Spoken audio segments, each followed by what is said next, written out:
අයිබෝන් ළමයි ඔබ අදත් එකතු වී සිටින්නේ හරබර YouTube ගිණුම් කරන පන්තිය සමගයි. ඉතින් ළමයි අපි මීට කලින් කෙටි ප්‍රශ්න 100ක් සාර්ථකව අවසන් කරා ඔබත් සමග සාකච්ඡා කරලා ඒ කෙටි ප්‍රශ්න 100 ඇතුලේ අපි අතින් ආවරණය නොවිච්ච පාඩම් කිහිපයක් තිබ්බා. එම පාඩම් කිහිපය වෙනුවෙන් තමයි මේ වීඩියෝ එක ගේන්නේ ඔයගොල්ලොත් එක්ක කෙටි ප්‍රශ්න සාකච්ඡා කරන්න. ඉතින් ළමයි මේ වීඩියෝ එකට අදාළවත් කෙටි ප්‍රශ්න ඇත්තටම කිව්වොත් 118ක PDF එකක් තියෙනවා. ඉතින් ඕගොල්ලෝ මගේ WhatsApp නම්බර් එකට WhatsApp message එකක් දාන්න මම මේ PDF එක දෙන්නම්. එතකොට ළමයි අපි මේ මගේ YouTube channel එක හරහා කෙටි ප්‍රශ්න 218ක් ඔබ වෙනුවෙන් අපි ආවරණය කරනවා මේ උසස් පෙළ විභාගය වෙනුවෙන්. ඉතින් ඒ කෙටි ප්‍රශ්න 218න් ළමයි ඔබට ගන්න පුළුවන් උපරිම අත්දැකීම අරගෙන විභාගයට යන්න. එතනදී මට කියන්න ඕන දේ තමයි සමහර ළමයි මගෙන් ඇහුවා මේ කෙටි ප්‍රශ්න ටික කරයින් පස්සේ අපිට එක්සෑම් ගොඩ දාගන්න පුළුවන්ද කියලා. මෙහෙමයි. මේ කෙටි ප්‍රශ්න 218න් ඔයාලට ලොකු අත්දැකීමක් ගන්න පුළුවන් ළමයි. ප්‍රශ්නකට උත්තර ලියන විදිය, right? යම් යම් විෂය කරුණු පිළිබඳ අවබෝධය වැනි විවිධ අත්දැකීම් ඔබට ගන්න පුළුවන් මේ කෙටි ප්‍රශ්න 218 හරහා. ඊට අමතරව ළමයි ඔයගොල්ලෝ 2012 ඉඳන් 2019 වෙනකල් පාස් පේපර්ස් වල කෙටි ප්‍රශ්න 50 ඔක්කොම ටික සම්පූර්ණ කරන්න. වැරදි 10 පාරක් හරි කමන්නේ එකම ගාන කොහොම හරි හදන්න. අවබෝධය ගන්න. ඇයි මේ ප්‍රශ්නෙට මේ පිළිතුර එන්නේ කියලා. ඒ විදිහට ප්‍රැක්ටිස් කරන්න ඕනේ. නැතුව මගේ ප්‍රශ්න 218 විතරක් සාකච්ඡා කරලා එහෙම එක්සෑම් කොට දාගන්න බෑ. රයිට්? ඔයා තවත් මොඩල් පේපර්ස්, පාස් පේපර්ස් වල MCQs අරගෙන ඒවා ඇනලයිස් කරලා ඒවට උත්තර ලියලා බලන්න මොකද වෙන්නේ කියලා. ඒ හරහා ඔයා ගන්න සමස්ත දැනුම, සමස්ත අත්දැකීම තමයි ඔයා එක්සෑම් එකට ගිහිල්ලා ඔයා යූස් කරන්න ඕනේ, ඇප්ලයි කරන්න ඕනේ. රයිට්? A level paper එකට එන්නේ ළමයි මේ කොහෙවත් නැති අලුත්ම ප්‍රශ්න කිහිපයක්. ඒ වෙනුවෙන් අපි මේ ඕගොල්ලන්ට පොඩි හෙල්ප් එකක් දෙන්නේ. මේ ප්‍රශ්න වලට මට කියන්න බෑ ළමයි එක්සෑම් එකට එනවා කියලා මේ ප්‍රශ්න වල තියෙන දැනුම අත්දැකීම් අනිවාර්යෙන් විභාගයට එනවා. ඒක ඕනම ගුරුවරයෙක් දෙන ප්‍රශ්න පත්‍රයකින් ඔයාලට කරගන්න පුළුවන්. ඉතින් මගේ ප්‍රශ්න මේ 218 නොත් ඔයගොල්ලෝ යමක් කරගන්න, අත්දැකීම් ගන්න, ඒක ගිහිල්ලා විභාගයට ගිහිල්ලා පාවිච්චි කරන්න. රයිට් ළමයි? අපි එහෙනම් ප්‍රශ්න පත්‍රය සාකච්ඡා කරමු. මෙතනදී මට කියන්න ඕන දෙයක් තියෙනවා ළමයි. මම මුලින්ම මේ ප්‍රශ්න පත්‍රය සාකච්ඡා කරන්නේ ප්‍රශ්නාංක 198 ඉඳන් ඉදිරියට. ඊට පස්සේ තෝරාගත්ත ප්‍රශ්න කිහිපයක් මම සාකච්ඡා කරනවා. යම් මේකින් ප්‍රශ්න කිහිපයක් ළමයි ඉදිරි වෙන්න පුළුවන් අපිට සාකච්ඡා කරගන්න වෙලාව නැති නිසා ඒ ප්‍රශ්න වලට අදාළ පිළිතුරු මම පල්ලෙහා ඩිස්ක්‍රිප්ෂන් එකේ දානවා. right? හොඳයි අපි එහෙනම් ප්‍රශ්න ටික සාකච්ඡා කරන්න පටන් ගමු. ප්‍රශ්නක් 198 වත්කමක ලක්ෂණ තුනක් ලියා දක්වන්න. වරහණක් සංකල්පනාත්මක රාමුවට අනුව. ළමයි සංකල්පනාත්මක රාමුව අප්ඩේට් වුණා, සංශෝධනය වුණා. ඉතින් ඕගොල්ලෝ ඉස්සර ඉගෙන ගත්ත වත්කම් වල ලක්ෂණ නෙමෙයි දැන් තියෙන්නේ. වත්කමක ලක්ෂණ තුනයි. අලුත් ක්‍රමයට අනුව අතීත ගණතුනක ප්‍රතිඵලයක් ව්‍යාපාරයට පාලනය කරන්න පුළුවන්. අනිත් දේ තමයි ආර්ථික සම්පතක් වීම. ඔන්න ඔය කාරණා තුන සම්පූර්ණ වෙනවා නම් අපි කියන ඒවා වත්කම් කියලා. ඒව තමයි වත්කමක ලක්ෂණ. මොනවද වගකීමක ලක්ෂණ? අතීත සිදුවීමක ප්‍රතිඵලයක් නැත්නම් අතීත ගණතුනක ප්‍රතිඵලයක් වර්තමාන බැඳීමක් තියෙනවා. ආර්ථික සම්පත් පවරාදීමක් සිදු වෙනවා. ඔන්න ඕවා තමයි වගකීම් වල ලක්ෂණ. ඉතින් ඕවා මතක තියාගන්න ළමයි ඕවා එක්සැමිනර් අහන්න පුළුවන්. ප්‍රශ්නාංක 199 වගකීම් සහ හිමිකම් අතර සමානකම් දෙකක් දක්වන්න. අපි කලින් වීඩියෝ එකේ සාකච්ඡා කරා ළමයි අසමානකම්. දැන් ඔන්න ඉල්ලනවා සමානකම්. මේ දෙකම ළමයි මූල්‍ය මාර්ග ව්‍යාපාරේ. මේ දෙකෙන්ම පුළුවන් ව්‍යාපාරයට අරමුදල් එක් රැස් කරගන්න. ලෝන් ගත්තොත් ඒ කියන්නේ වගකීම් නිසා බිස්නස් එකට සල්ලි ගන්න පුළුවන්. අයිතිකරුවෝ ප්‍රාර්ථනා දැම්මොත් ඒ කියන්නේ හිමිකම් නිසා ව්‍යාපාරයට සල්ලි ගන්න පුළුවන්. අනිත් දේ තමයි මේ දෙන්නම දවසක බේරුම් කරන්න ඕනේ. මේ දෙන්නම දවසක ගෙවලා නිදහස් කරන්න ඕනේ. ඔන්න ඕක තමයි මේගොල්ලන්ගේ තියෙන ප්‍රධාන ලක්ෂණ දෙකක් වෙන්නේ සමානතාවයේ පැත්තෙන්. ප්‍රශ්නාංක 200ට එන්න LKS 8 ගිණුම් කරන ප්‍රතිපත්ති ගිණුම් කරන ඇස්තමේන්තු වෙනස් වීම හා වැරදි ප්‍රමිතියට අනුව ගිණුම් කරන ප්‍රතිපත්තියක් වෙනස් කළ හැකි අවස්ථා දෙක කුමක්ද? සහ ගිණුම් කරන ප්‍රතිපත්තිය තෝරගන්න පුළුවන් කොහොමද? මොනවද ප්‍රතිපත්ති වලට උදාහරණ? අවසන්තෝගය ගණනය කරන පිරිවැය සූත්‍ර. එක්ක ව්‍යාපාරයක් ඇප්ලයි කරන්න ඕනේ FIFO ක්‍රමය, එක්ක ව්‍යාපාරය ඇප්ලයි කරන්න ඕනේ WAC ක්‍රමය. FIFO නම් FIFO එක දිගට ඇප්ලයි කරන්න ඕනේ. WAC නම් ඒ කියන්නේ WAC නම් ඒක එක දිගට ක්‍රියාත්මක කරන්න ඕනේ. එතකොට තමයි ඒක ප්‍රතිපත්තියක් වෙන්නේ. ඉතින් මේ ප්‍රතිපත්තිය ඕන වෙලාවට ව්‍යාපාරයට හැකියාවක් නැහැ ළමයි වෙනස් කරන්න. නමුත් LKS 8 අවස්ථා දෙකක් දීලා තියෙනවා. ඒ අවස්ථා දෙකේ හැරෙන්න වෙන කිසිම අවස්ථාවක ව්‍යාපාරයට අයිතියක් නැහැ පාවිච්චි කරන ප්‍රතිපත්තියක් වෙනස් කරන්න. නමුත් අවස්ථා දෙකක් දීලා තියෙනවා ඕනනම් වෙනස් කරගන්න පුළුවන් ඒ අවස්ථා දෙකට අනුව පමණක්. හොඳම උදාහරණය තමයි පවතින ගිණුම් කරන ප්‍රමිතියක් සංශෝධනය වුණොත් නැත්නම් ගිණුම් කරන ප්‍රමිතියක අවශ්‍යතාවය මත ඔයාලට පුළුවන් ගිණුම් කරන ප්‍රතිපත්තියක් වෙනස් කරන්න. දැන් උතුම් උදාහරණයක් තමයි ළමයි ඉස්සර අවසන්තෝගේ පිරිවැය ගණනය කරන්න සූත්‍ර දෙකක් තිබ්බා. FIFO, WAC, LIFO. නමුත් මෑත කාලේනම LKS දෙක කියන ප්‍රමිතිය සංශෝධනය වුණා. ඒකෙදි LIFO කියන ක්‍රමය අයින් කරා. එතකොට මෙච්චර කාලයක් LIFO කියන ක්‍රමය ඇප්ලයි කර කර හිටපු ව්‍යාපාර වලට සිද්ධ වෙනවා LIFO ක්‍රමයෙන් අයින් වෙන්න. ඇයි ප්‍රමිතිය අවසර දෙන්නේ නැහැ LIFO ක්‍රමෙ. එතකොට LIFO ක්‍රමය ඇප්ලයි කර කර හිටපු ව්‍යාපාරය ඒක ප්‍රතිපත්තියක් විදිහට පාවිච්චි කර කර හිටියේ. දැන් මේ ප්‍රතිපත්තියෙන් එයාලට අයින් වෙලා වෙනත් ප්‍රතිපත්තියකට මාරු වෙන්න වෙනවා. ඇයි?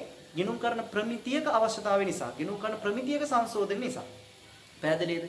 අනිත් අවස්ථාව මොකක්ද දන්නවද? ගිණුම් කරන්නේ ඔයාලා ව්‍යාපාරේ පාවිච්චි කර කර ඉන්න ප්‍රතිපත්තියක් වෙනස් කරන්න පුළුවන්.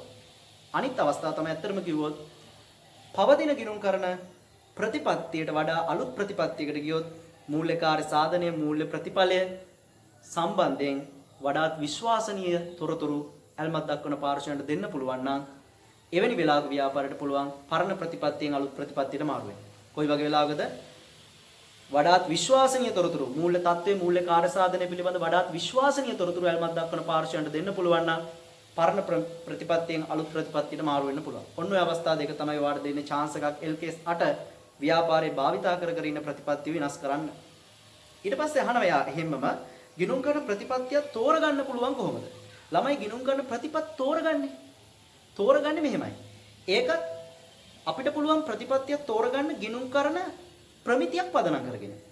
පැහැදිලිද? දැන් LKS 2 කියවුවොත් LKS 2 කියනවා පිරිවැය ශුද්ධ උපලබ්ධ දෙකේ සංසන්දනය කරන්න කියලා අයිතම් ක්‍රමයට නැත්නම් කාණ්ඩ ක්‍රමයට.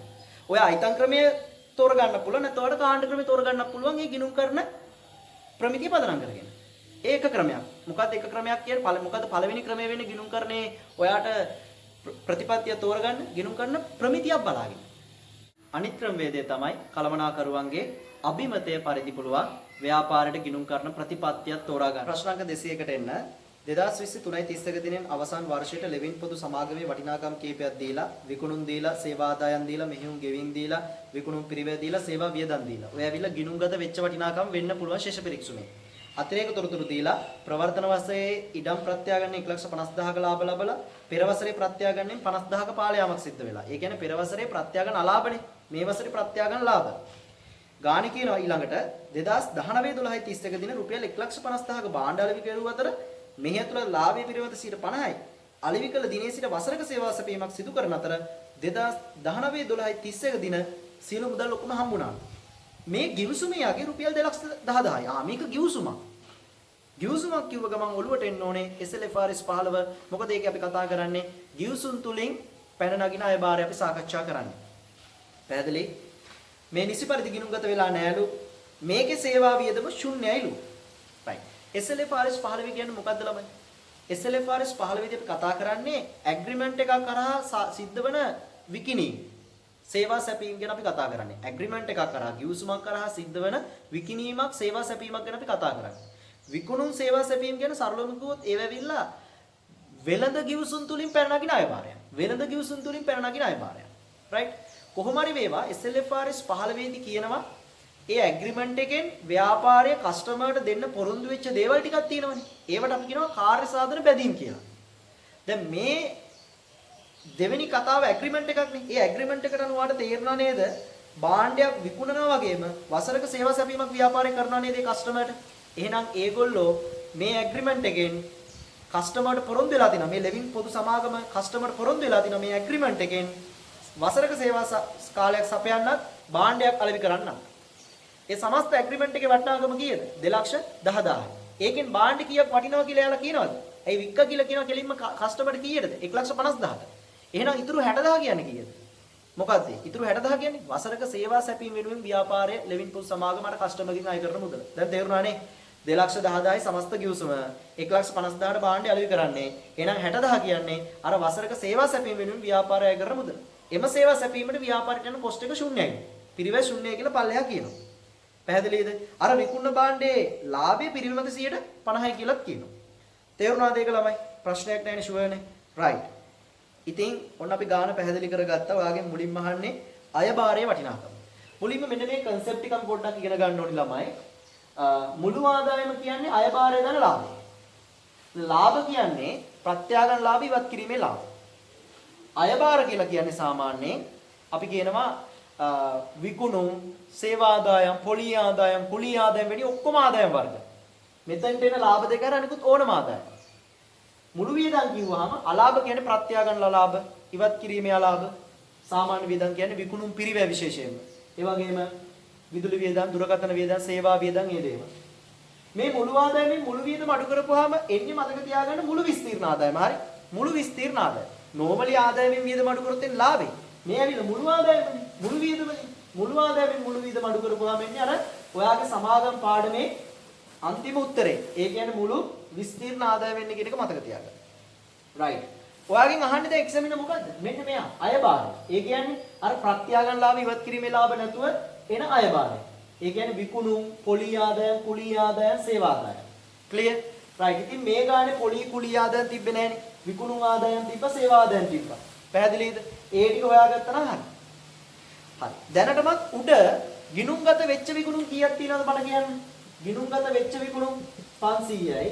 ගිණුම්ගත වෙච්ච සේවා ආදායම් 200යි. ඕ ඔක්කොම අයභාරයන් නෙමෙයිද? මම කියවනේ උදාහරණ අයභාර වලට. ඒවා දැනට 700ක් තියෙනවා. ගිණුම්ගත නොවිච්ච දෙවෙනි කතාව බලන්න.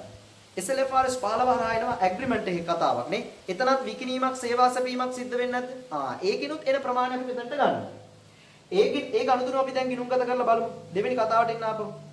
දැන් ඔක්කොටම කලින් කියන අපි ගිණුම් වර්ෂය මොකද්ද මේ ගානට අනුව 2019 4 එකෙන් පටන් අරන් 2020 3.31 ඉවර වෙයි. ඇග්‍රීමන්ට් එකේ කියනවා දෙවෙනි කතාවේ 2019 12යි 31.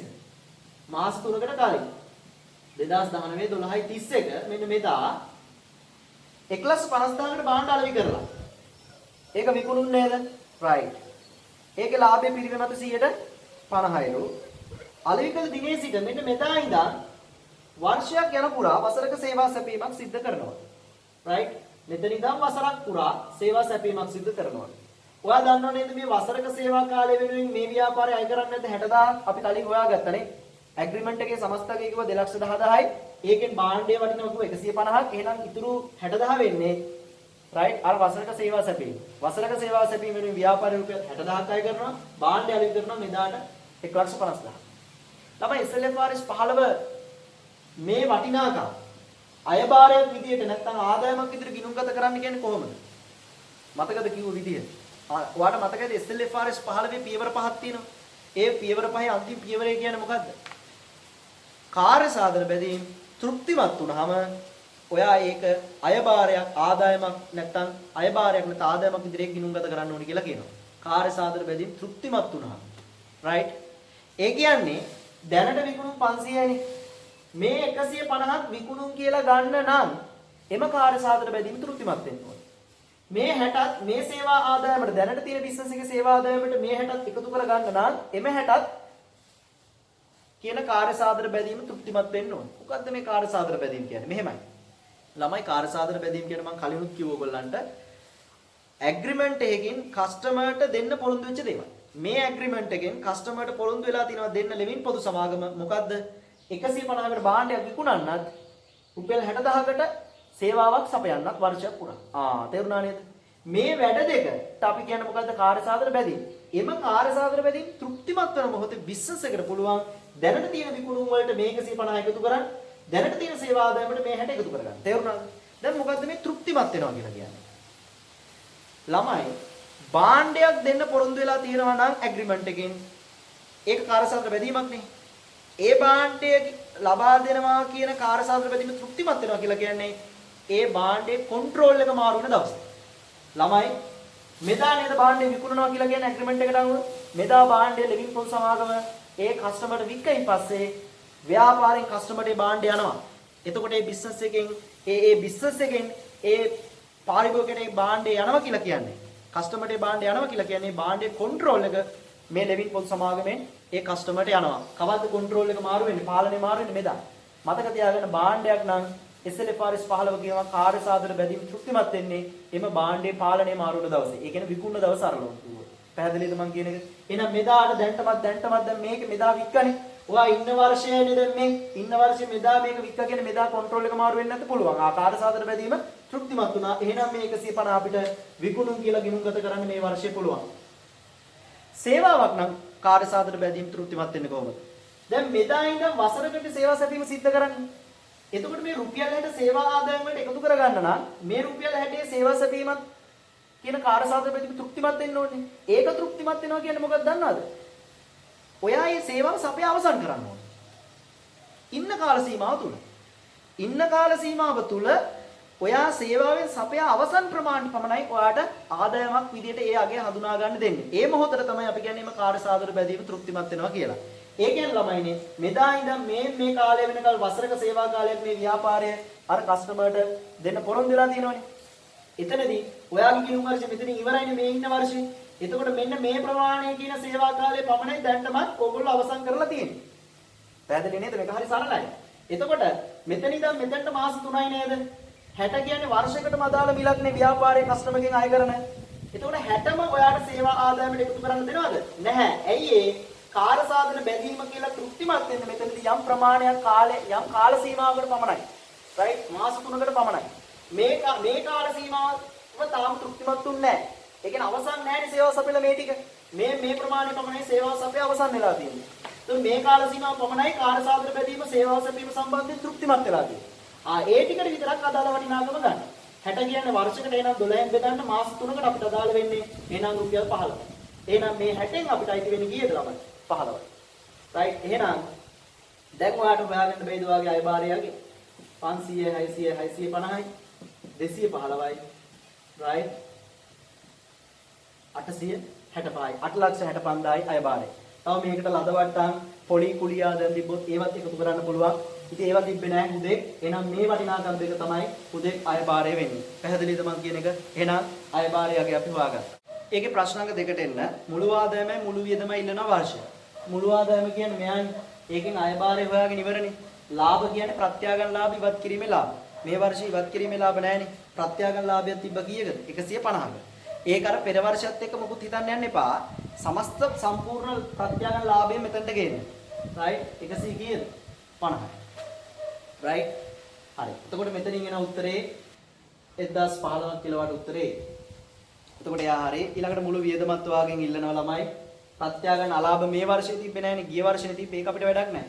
ඒ වගේම ඉවත් කිරීමේ අලාභ තිබ්බේ නැහැනේ. සාමාන්‍ය වියදම් කියන්නේ මොනවද? විකුණුම් පිරිවැය, දුන්නට්ටම්, සේවා වියදම් ඒ දේවල්. ඒතර දැනටමත් ගානේ සේවා වියදමක් තිබ්බා 50යි. රයිට්? සේවා වියදම් තිබ්බා 50යි. අර SLFRS 15 කියන කතාවෙන් සේවා වියදමේ අගේ ශුන්‍යයි කියවනේ ඒ හින්දා නැහැ.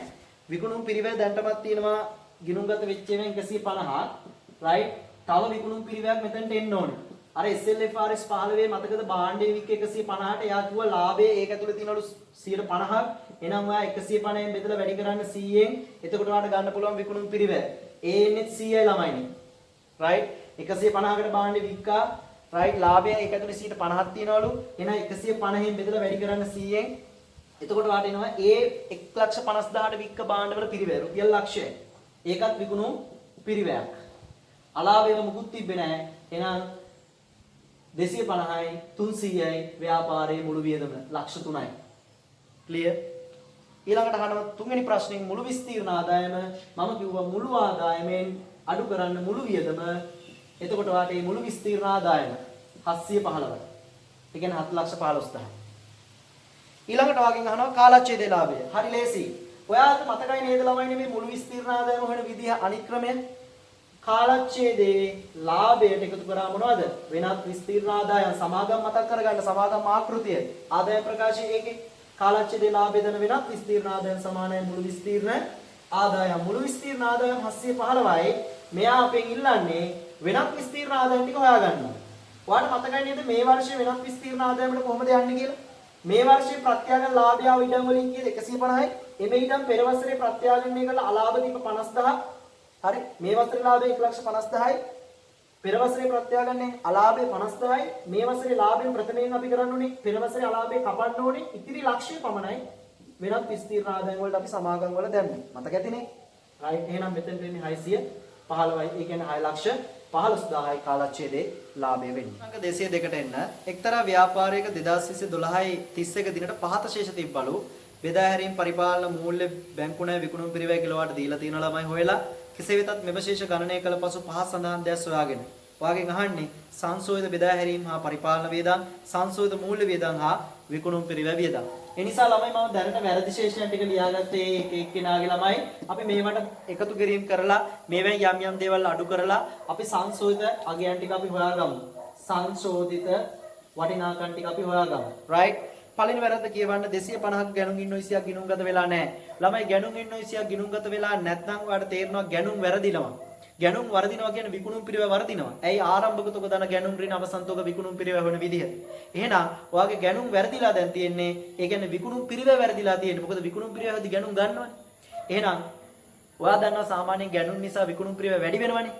එතකොට දැන් ගැණුම් ටිකක් මග හැරිලානේ. එහෙනම් දැන් විකුණුම් පිරිව අඩු වෙලා තියෙන්නේ. නිවැරදි කරන්න විකුණුම් පිරිවට එක එකතු කරන්න ඕනේ. එහෙනම් ගැණුම් ටික මොකද කරන්න ඕනේ?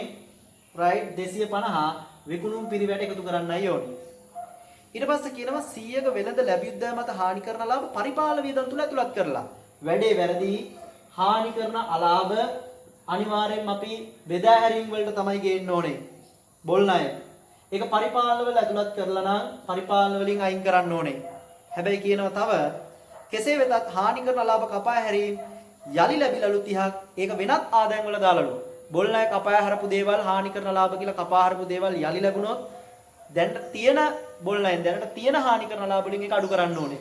ඒ කියන්නේ මෙන්න මේ 100න් එයාව අඩු කරන්න ඕනේ. යලි ලැබෙන්නේ නැතුව වෙනත් ආදායම් වලට දාන්න හැම බෑ. ඊළඟට වර්ෂය තුල රුපියල් 20ක බැංකු ණය ගෙවලා වසර මුල ශේෂ මත 120ක පොලිය ගෙවන්න ඕනේලු. ගෙවුව ගාන මූල්‍ය වියදම් තුල තියෙනවා. දැන් මෙහෙමනේ වසර අගට උඩ දීලා තියෙනවා නේද ළමයි 2020 12 30 කියන වසර අගනේ. එදාට බැංකු ණය 180යිනේ. හැබැයි පොලිය බලන්නේ 180 නෙමෙයිනේ වසර මුලාගේටනේ. පැහැදිලිද? එහෙනම් දැන් ගාණ කිව්ව නේද 20ක් දැන්ටමත් ගෙවලා කියලා. එතකොට උඩ දැනටමත් බැංකු ණය ගෙවලා ඉතිරි වෙලානේ 180ක්. එහෙනම් කලින් තියෙන්නේ නැති කීයද 200ක බැංකු ණය නේද 20ක් ගෙවුවා කියන්නේ. ඒ 200ට පොලිය බලන්න ඕනේ කීයද 100ට 20ක්. ඉතින් 200ට 10ක් 20යි නම් 120ක් කියන්නේ 40යි පොලිය. එහෙනම් හරි පොලිය වියදම් වෙන්න ඕනේ 40යි. මෙයා මූල්‍ය වියදම් වල කීයක් දාගෙනද? 50ක් දාගෙන. පැහැදිලි නේද? එහෙනම් ඔයාලට තේරුණා නේද? මූල්‍ය වියදම් වලින් අඩු කරන්න ඕනේ 10ක්. පැහැදිලි? එයා කිව්ව නේද මූල්‍ය වියදම් ඇතුලේ තියෙන ගෙව්ව පොලිය කියලා. වර්ෂක දාලා පොලිය 40 යනි 120ක් බැලුවාම ඒ කියන්නේ වැඩිපුර නේද මේ 10 ඇත්තටම ගෙවලා තියෙන්නේ. එයාවත් මේක ඇතුලට දාගෙන එහෙනම් ඔයා එයාව අයින් කරන්න ඕනේ. ඒ මොන පොලියද ඇත්තටම? ඉදිරියට ගෙවූ පොලිය. පැහැදිලි නේද? ඊළඟට කියනවා මෝටර රථ අලුත් වැඩියා වියදම් 150ක් මෝටර රථ ගිණුමට හර කරලාලු. වැඩේ වැරදීනේ. මෝටර රථ අලුත් වැඩියා වියදම් කියන්නේ නඩත්තු වියදම් වනි දේවල්. ඒ කියන්නේ අයබාර වියදම් ඒ දේවල්. ඒ දේවල් අපි මෝටර රථ ගිණුමට හර කරොත් වැරදි. ඒවා අපේ ආදායම් ප්‍රකාශයේ වියදම් වෙන්න ඕනේ. ඒවා බෙදා හැරීමේ වියදම් වෙන්න ඕනේ. ඒ නිසා ඔයාගේ බෙදා හැරීම් වලට මෙන්න බෙදා හැරීම් වලට ගේන්න ඕනේ 150ක අලුත් වැඩියා. එයා කියනවා ඒ 150 මෙච්චර කාලයක් කොහෙද දාන් ඉඳලා තියෙන්නේ? මෝටර රථ ගිණුමේ. මෝටර රථ ගිණුමේ දාගෙන තිබ්බනම් මෝටර රථවල අගේ වැඩිපුර බොරුවට වැඩියෙන් පෙන්නනවා. එතකොට ෂෙයාර් වෙන්නේ නැද්ද ඒ ගානට? ෂෙයාර් වෙනවා. ඒතකොට වැරදි ෂෙයාර් තුත් ගිණුම්ගත වෙලා. ඒ කියන්නේ මේ 150ට එයා කියනව නේද ෂෙයාර් 110යි කියලා. 150ට 110ක් රුපියල් 15යි. වැරදිලා රුපියල් 15ක ෂෙයාර් ගිණුම්ගත වෙලා තියෙන්න පුළුවන්. ෂෙයාර් දැනටමත් බෙදා හැරීමේ වියදම් ඇතුළේ නැද්ද? තියෙනවනේ ෂෙයාර් දාන්න අපි බෙදා හැරීම් වලටනේ. ඒ නිසා බෙදා හැරීම් වලින් අයින් කරන්න ඕනේ. right වැරදි ෂෙයාර්. මෙන්න මේ 150 නිසා බිහි වෙච්ච වැරදි ෂෙයාර් ටික අපි අනිවාර්යෙන් අයින් කරන්න ඕනේ. දැනටමත් එයා බෙදා හැරීම් වල ඇති. මොකද දැනටමත් ෂෙයාර් ගිණුම්ගත කරලා ඇතිනේ වර්ෂය අවසානයේ ඉන්නේ. මම කියන එක තේරුණානේ. මෝටර රථ අලුත් වැඩියා මෝටර රථ වලට දැම්මොත් මෝටර රථ වැඩි වටිනාකමක් පෙන්නනවා. નિરાයාසයෙන්ම දන්නේ නැතුව accountant ඒක ෂෙයාර් කරනවා. එතකොට මේ 150ටත් එක්ක 15ක් ෂෙයාර් වෙනවා 110ක්. ඒ ෂෙයාර් දැන්ටම බෙදා හැරීම් වල ඇතිනේ. ඒ මෝටර රථ ෂෙයාර් බෙදා හැරීම්නේ. ඒ නිසා ඒක මේ 100 ඇතුළේ තියෙන නිසා ඒ 15ක් මෙතනින් අයින් කරන්න. එහෙනම් අපිට පුළුවන් දැන් නිවැරදි බෙදා හැරීම් පරිපාලන මූල්‍ය ටික අපිට හොයාගන්න. විකුණුම් පිරිවෙල. මෙතන ඔයාලට තේරෙනවා 1150යි හරි විකුණුම් පිරිවෙල. මෙතන 40යි. මෙතන 50යි. 100යි 200යි 300යි 350යි 350න් තියා ගන්නම 320යි 320න් 15 කරනවාම 305ක් කියලා උත්තර එනවා. එහෙනම් බෙදා හැරීම් අගයක් 305යි. මේවා දහස් වලින් තියෙන ළමයි ඔයා දහස් නැතුව බිංදු 3ක් දාලා ඔයාගේ පිළිතුරු පත්‍රයේ උත්තර ලියන්න මතක තියාගන්න. ප්‍රශ්නාංක 203 මුදල් ප්‍රකාශ වලින් තියෙන්නේ දීප්ති සමාගමේ 2020 12 31 දිනෙන් අවසන් වසරට ශේෂ කිහිපයක් පහත පරිදි වේ. විකුණුම් පිරිවැය දලලාභය දීලා මෙහිුම් පොලි ශුද්ධ ලාභය දීලා වසර මුලට වසර අගට වෙළඳ ලැබිය යුතු වෙළඳ ගෙවිය යුතු තොග දීලා වර්ෂයේ ෂේ වියදම වලට දීලා තියෙනවලු රුපියල් 12000ක්. එය මෙහිුම් වියදම් තුල පවතිලු. අවශ්‍ය වන්නේ මෙහිුම් තුලින් ජනිත වූ ශුද්ධ මුදල් ප්‍රමාණය නැත්නම් ශුද්ධ මුදල් ප්‍රවාහය. ඉතින් හරි ලේසි ළමයි මෙහිුම් තුලින් ජනිත වෙච්ච ශුද්ධ මුදල් ප්‍රවාහය හොයද්දී මෙහිුම් ක්‍රියාකාරකම් වලට උදාහරණ ඔළුවේ තියෙන්න ඕනේ. අත්පිට විකුණු අත්පිට ගැනුම්, ණයගැති ලැබීම්, ණය හිමි ගෙවීම්, ආදායම් බදු ගෙවීම්, පොලී ගෙවීම්, right? ඔය වගේ දේවල් සමහර කුලී ගෙවීම් මේ දේවල් තමයි මෙහෙයුම් ක්‍රියාකාරකම්. ඉතින් ඒ ටික අපි හොයාගත්තා නම් අපිට සරලවම පුළුවන් ඍජු ක්‍රමයට අනුව ඇත්තට මේක අපිට හදන්න පුළුවන්. right? මෙහෙයුම් වලින් කොච්චරද මුදල් ආවේ කියලා සහ ගියේ කියලා ඒකේ වෙනස. ඉතින් ළමයි අපේ මේ ගානට අනුව අපි මුලින්ම ණයගැතියන්ගෙන් හම්බෙච්ච මුදල අපි හොයාගමු. right? මොකද ඒකට හේතුව දැන් මේ ගානේ තියෙන විකුණුම් 500ක් තියෙනවනේ. ගානේ විශේෂයෙන් කියලා නැහැනේ. මේ 500 අපිට විකුණු 500ක්ද ණයට විකුණු 500ක්ද කියලා නැත්තම් ගානේ අර වෙළඳ ලැබිය යුතු ඉන්නවනේ ණය ගැතියෝ. ඒගොල්ලෝ ඉන්නවා කියන අපිට උපකල්පනය කරන්න වෙනවා මේ විකුණු 500 ණයට වෙලා ඇත්තේ කියලා. ඒ නිසා ඒක අපිට මෙහෙයුම් විදියට අපිට ගන්න බෑ මුදල් ගලා ඒමක් විදියට. හැබැයි අපිට සලකන්න පුළුවන් එයා ණයට විකුණුන නිසා දවසක ණය ගැතියෝ බිහි වෙලා ණය ගැතියන්ගේ මුදල් හම්බෙනවා කියලා. ඒක මුදලින් වෙන දෙයක් නේ. එතකොට ඒක අපිට පුළුවන් මෙහෙයුම් ක්‍රියාකාරකම් වලට ගන්න. එතකොට ළමයි අපේ ණය ගැති ලැබීම හොයන්න නම් ඔයා දන්නවා පුංචි කාලේ පුරුදු වෙලා ඇති අසම්පූර්ණ සටහන් පාඩමේදී පාලන ගිණුම ගහන්න ණය ගැතිනේ. වෙළඳ ලැබිය යුතු පාලන ගිණුම. ඉතින් මේ ගානට අනුව වසර මුල වෙළඳ ලැබිය යුතු 200ක් තියෙනවා. වසර අග තියෙනවා 150ක්. අපි දන්නවා ණයට විකුණු 500යි. ඒක ණයගති පාලන නැත්නම් වෙළඳ ලැබිය යුතු පාලන ගිණුම හර වෙලා විකුණුම් බැර වෙන්න ඕනේ. මේ ගානේ දුන් මට්ටම් තියෙනවද බොල් ණය තියෙනවද නැහැනේ. ඒවා තිබ්බනම් ඒවත් මේ ටී ගිණුමට දාන්න ඕනේ. අපේ අරමුණ මොකද්ද? ණයගතියන්ගෙන් හම්බෙච්ච මුදල ගණනය කරන එක.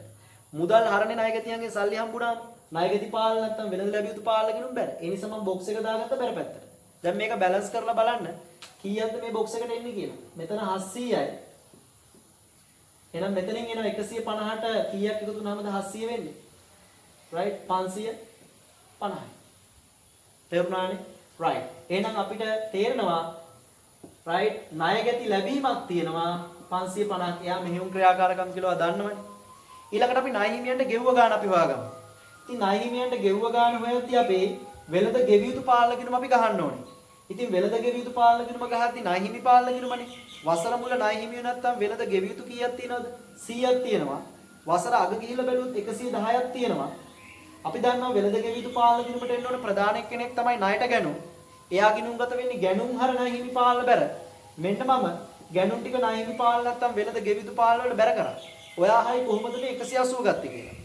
එයාව හොයන්න මෙහෙමනේ ගැනුම් ටික ගානේ දීලා නැහනේ. නමුත් එයා විකුණු පිරිවැතුල් ඉන්නවනේ ළමයි. ආරම්භක තොග දන ගැනුම් ඍණ අවසන් තොගනේ අපේ සමීකරණය විකුණු පිරිවැය හොයන්න. ඔන්න මම ආරම්භක තොග 100 ලියාගත්තා. ගානේ ආරම්භක තොග 100යි. ඒකට ගැනුම් ටික එකතු වෙනවනේ. එයාට බොක්ස් එකක් දාගන්න. right? අවසන් තොග අඩු වෙනවනේ. අවසන් තොග 80යිනේ. විකුණු පිරිවැය ගානේ දීලා තිනවා 200යි. දැන් 200 ඔන්න මම දාගත්තා.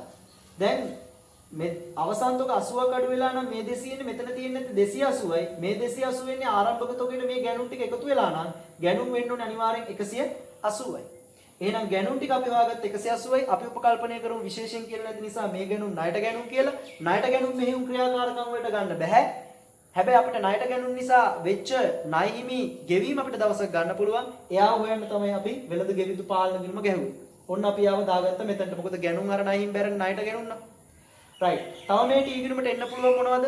ලද වට්ටම් ආපසු යවුම් වගේ දේවල්. ඒවා මේ ගානේ තිබ්බේ නැහැ. තිබ්බනම් ඒවත් දාන්න ඕනේ. අපේ අරමුණ ණය හිමියන්ට ගෙවුව මුදල හොයාගන්න. ඒක මුදල් බැර ණය හිමි පාලන හර නැත්නම් වෙළඳ ගෙවිය යුතු පාලන හර. ඒ නිසා මෙතනින් දාගත්ත බොක්ස් එක. right මේක බැලන්ස් කරන්න මෙතනින් එනවා කීයද? 280ක් එනවා. එහෙනම් මෙතන 110ට අපිට තේරෙනවා 170ක් එකතු වුණොත් තමයි 280 හැදෙන්නේ. එහෙනම් ණය හිමියන්ට මුදල් ගෙවලා 170ක්. ණය ගැතියන්ගේ ලැබුණා 550ක්. ණය හිමියන්ට ගෙව්වා. ඒක ගෙවීමක් 170. ඒවා අඩු වෙනවනේ මෙහෙයුම් වලදී. right? right. ඉතින් අපි හැමතිස්සෙම මෙහෙයුම් ක්‍රියාකාරකම් කියලා ගන්නෙ ණය ගැති ලැබීම්, ණය හිමි ගෙවීම්, අත්පිට විකුණුම්, අත්පිට ගැනුම්, මෙහෙයුම් වියදම් ගෙවීම්, ආදායම් බදු ගෙවීම්, පොලී ගෙවීම, ඒ දේවල්නේ. ඉතින් මේ ගානේ තව මෙහෙයුම් කියලා තියෙනවා 50ක්. ඒගොල්ලෝ සම්බන්ධයෙන් උපචිත ඉදිරියට කළ ඒවා තියෙනවද පල්ලෙහා නැහැනේ. එහෙනම් ඔය මෙහෙයුම් 50ම මුදලින් ගෙවුවා කියලා අපිට උපකල්පනය කරන්න පුළුවන්. නමුත් ගානේ පල්ලෙහා ගෙවුවා ඔය මෙහෙයුම් ඇතුලේ ෂෙයා තියෙනවලු 12. ෂෙයා අපි ගන්න නැහැ මුදල් ප්‍රවාහ ප්‍රකාශයට. මොකද ඒක මුදලින් වෙන්නේ නැහැනේ. එහෙනම් 50න් 12ක් අඩු කරලා එන කීයද? 38 පමණයි මෙහෙයුම් ගෙවීමක් විදිහට අපි ගන්නවා.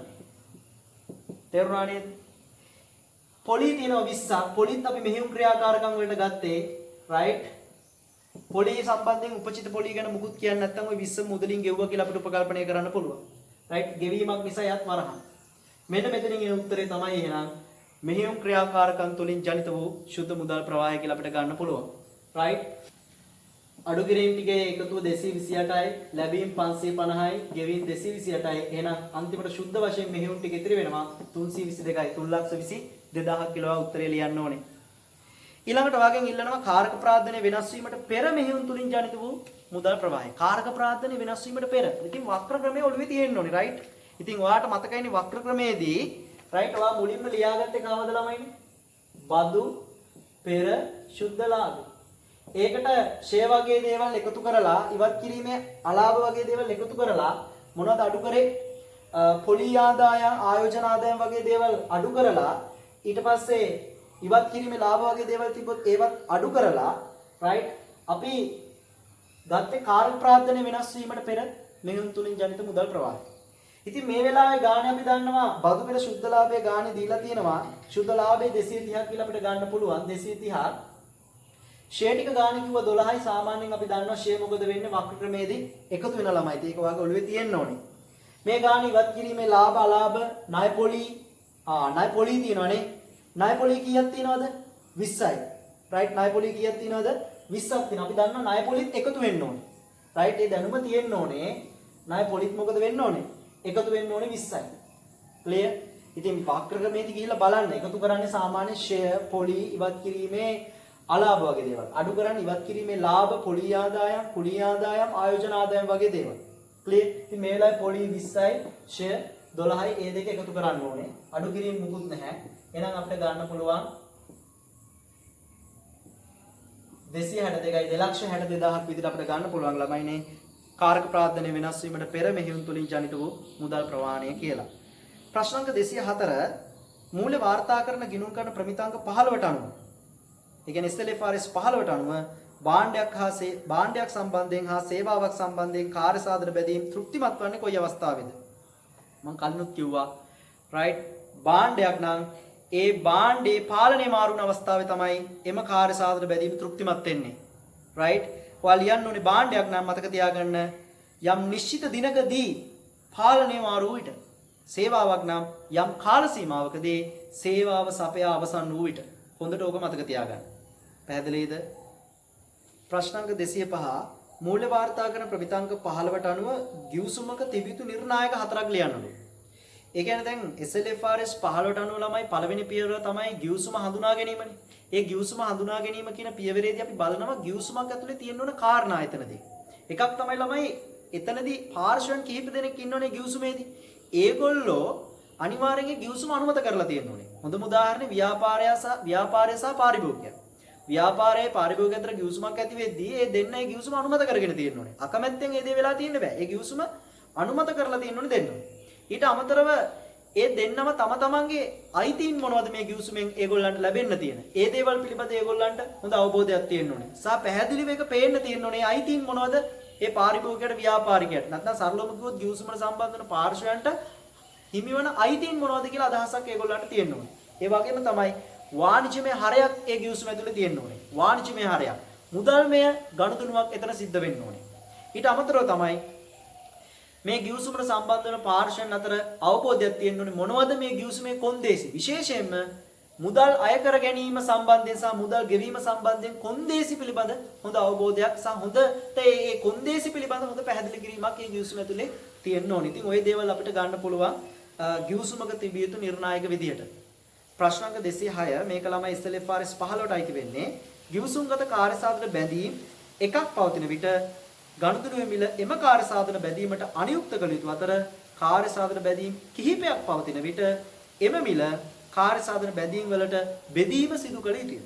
එම වෙන් කිරීම සාපේක්ෂ තනි විකුණුම් මිල පදනම් කරගනිමින් සිදු කරයි. ඉතින් ළමයි කෙනෙක්ට මේ මොනවද මේ කියන්නේ කියලා තේරෙන්නේ නැති වෙන්න පුළුවන්. ඉතින් ළමයි මේක SLFRS 15 දැනුම මුලින්ම ඔයාලට හොඳ අවබෝධයක් SLFRS 15 සම්බන්ධයෙන් තියෙන්න ඕනේ. ඒක ළමයි මට මේ වෙලාවේ කියලා දෙන්න බෑ. තේරුණාද? ඉතින් ඔයා කාර්ය සාධන බැඳීම් කියන වචනේ දන්නවනේ. මම ඔයාලට කිව්වේ ඇග්‍රීමන්ට් එකෙන් ව්‍යාපාරිකයා කස්ටමර්ට දෙන්න පොරොන්දු වෙච්ච දේවල් තමයි කාර්ය සාධන බැඳීම් කියන්නේ. ඒවා එකක් තිබ්බොත් ඒ ඇග්‍රීමන්ට් එකේ මිල තනිකර ඒ කාර්ය සාධන බැඳීමටමනේ අදාළ වෙන්නේ. හැබැයි කාර්ය සාධන බැඳීම් ගොඩක් තිබ්බොත් පැහැදිලි ඇග්‍රීමන්ට් එකේ මිල ගිවිසුමේ මිල සිද්ධ වෙනවා අර කාර්ය සාධන බැඳීම් වලට වෙන වෙනම බෙදන්න. අපි කලින් කතා කරේ උදාහරණයක් මතකයි නේද? භාණ්ඩ විකුණනවා වගේම සේවාව සපයනවා. මම හිතනවා දල වශයෙන් ඔයාලට අදහසක් එන්න ඇති කියලා. කාර්ය සාධන බැදීම් වල ස්වරූප දෙකක් නම් කරන්න. එකිනෙකට යැපෙන කාර්ය සාධන බැදීම්, එකිනෙකට යැපෙන්නේ නැති කාර්ය සාධන බැදීම්. ප්‍රශ්නාංක 208 මූල්‍ය වාර්තා කරන ප්‍රමිතාංක SLFRS 16ට අනුව කල්බදු ක්‍රමයට ලබාගත් වත්කමක් වුවත් ඒවා සාමාන්‍ය කල්බදු ක්‍රමයට ගිණුම්ගත නොකරන අවස්ථා දෙකක් පවතී. ඒ මොනවද? ඔයාලගේ විෂය නිර්දේශය තුල තියෙනවා ළමයි. ඔයාලා ලීසින් ක්‍රමයට ගත්තත් ළමයි ඒකේ ලීසින් පීරියඩ් එක කල්බදු කාලය වසරකට වඩා අඩුයි නම් කෙටි කාලින නම් ඒක අපි සාමාන්‍ය විදියට කල්බදු විදියට අපි ගිණුම්ගත කරන්න යන්නේ නැහැ. අනිත් දේ තමයි වටිනාකම සාපේක්ෂව ප්‍රමාණාත්මකව අඩුයි නම් ඒකත් අපි සාමාන්‍ය කල්බද්දක් විදියට අපි ගිණුම්ගත කරන්න යන්නේ නැහැ. පැහැදිලි? ප්‍රශ්නාංක 209 සීමාසහිත සුරංග පොදු සමාගමට අදාළ පහත් තොරතුරු ඔබට සපයා ඇත.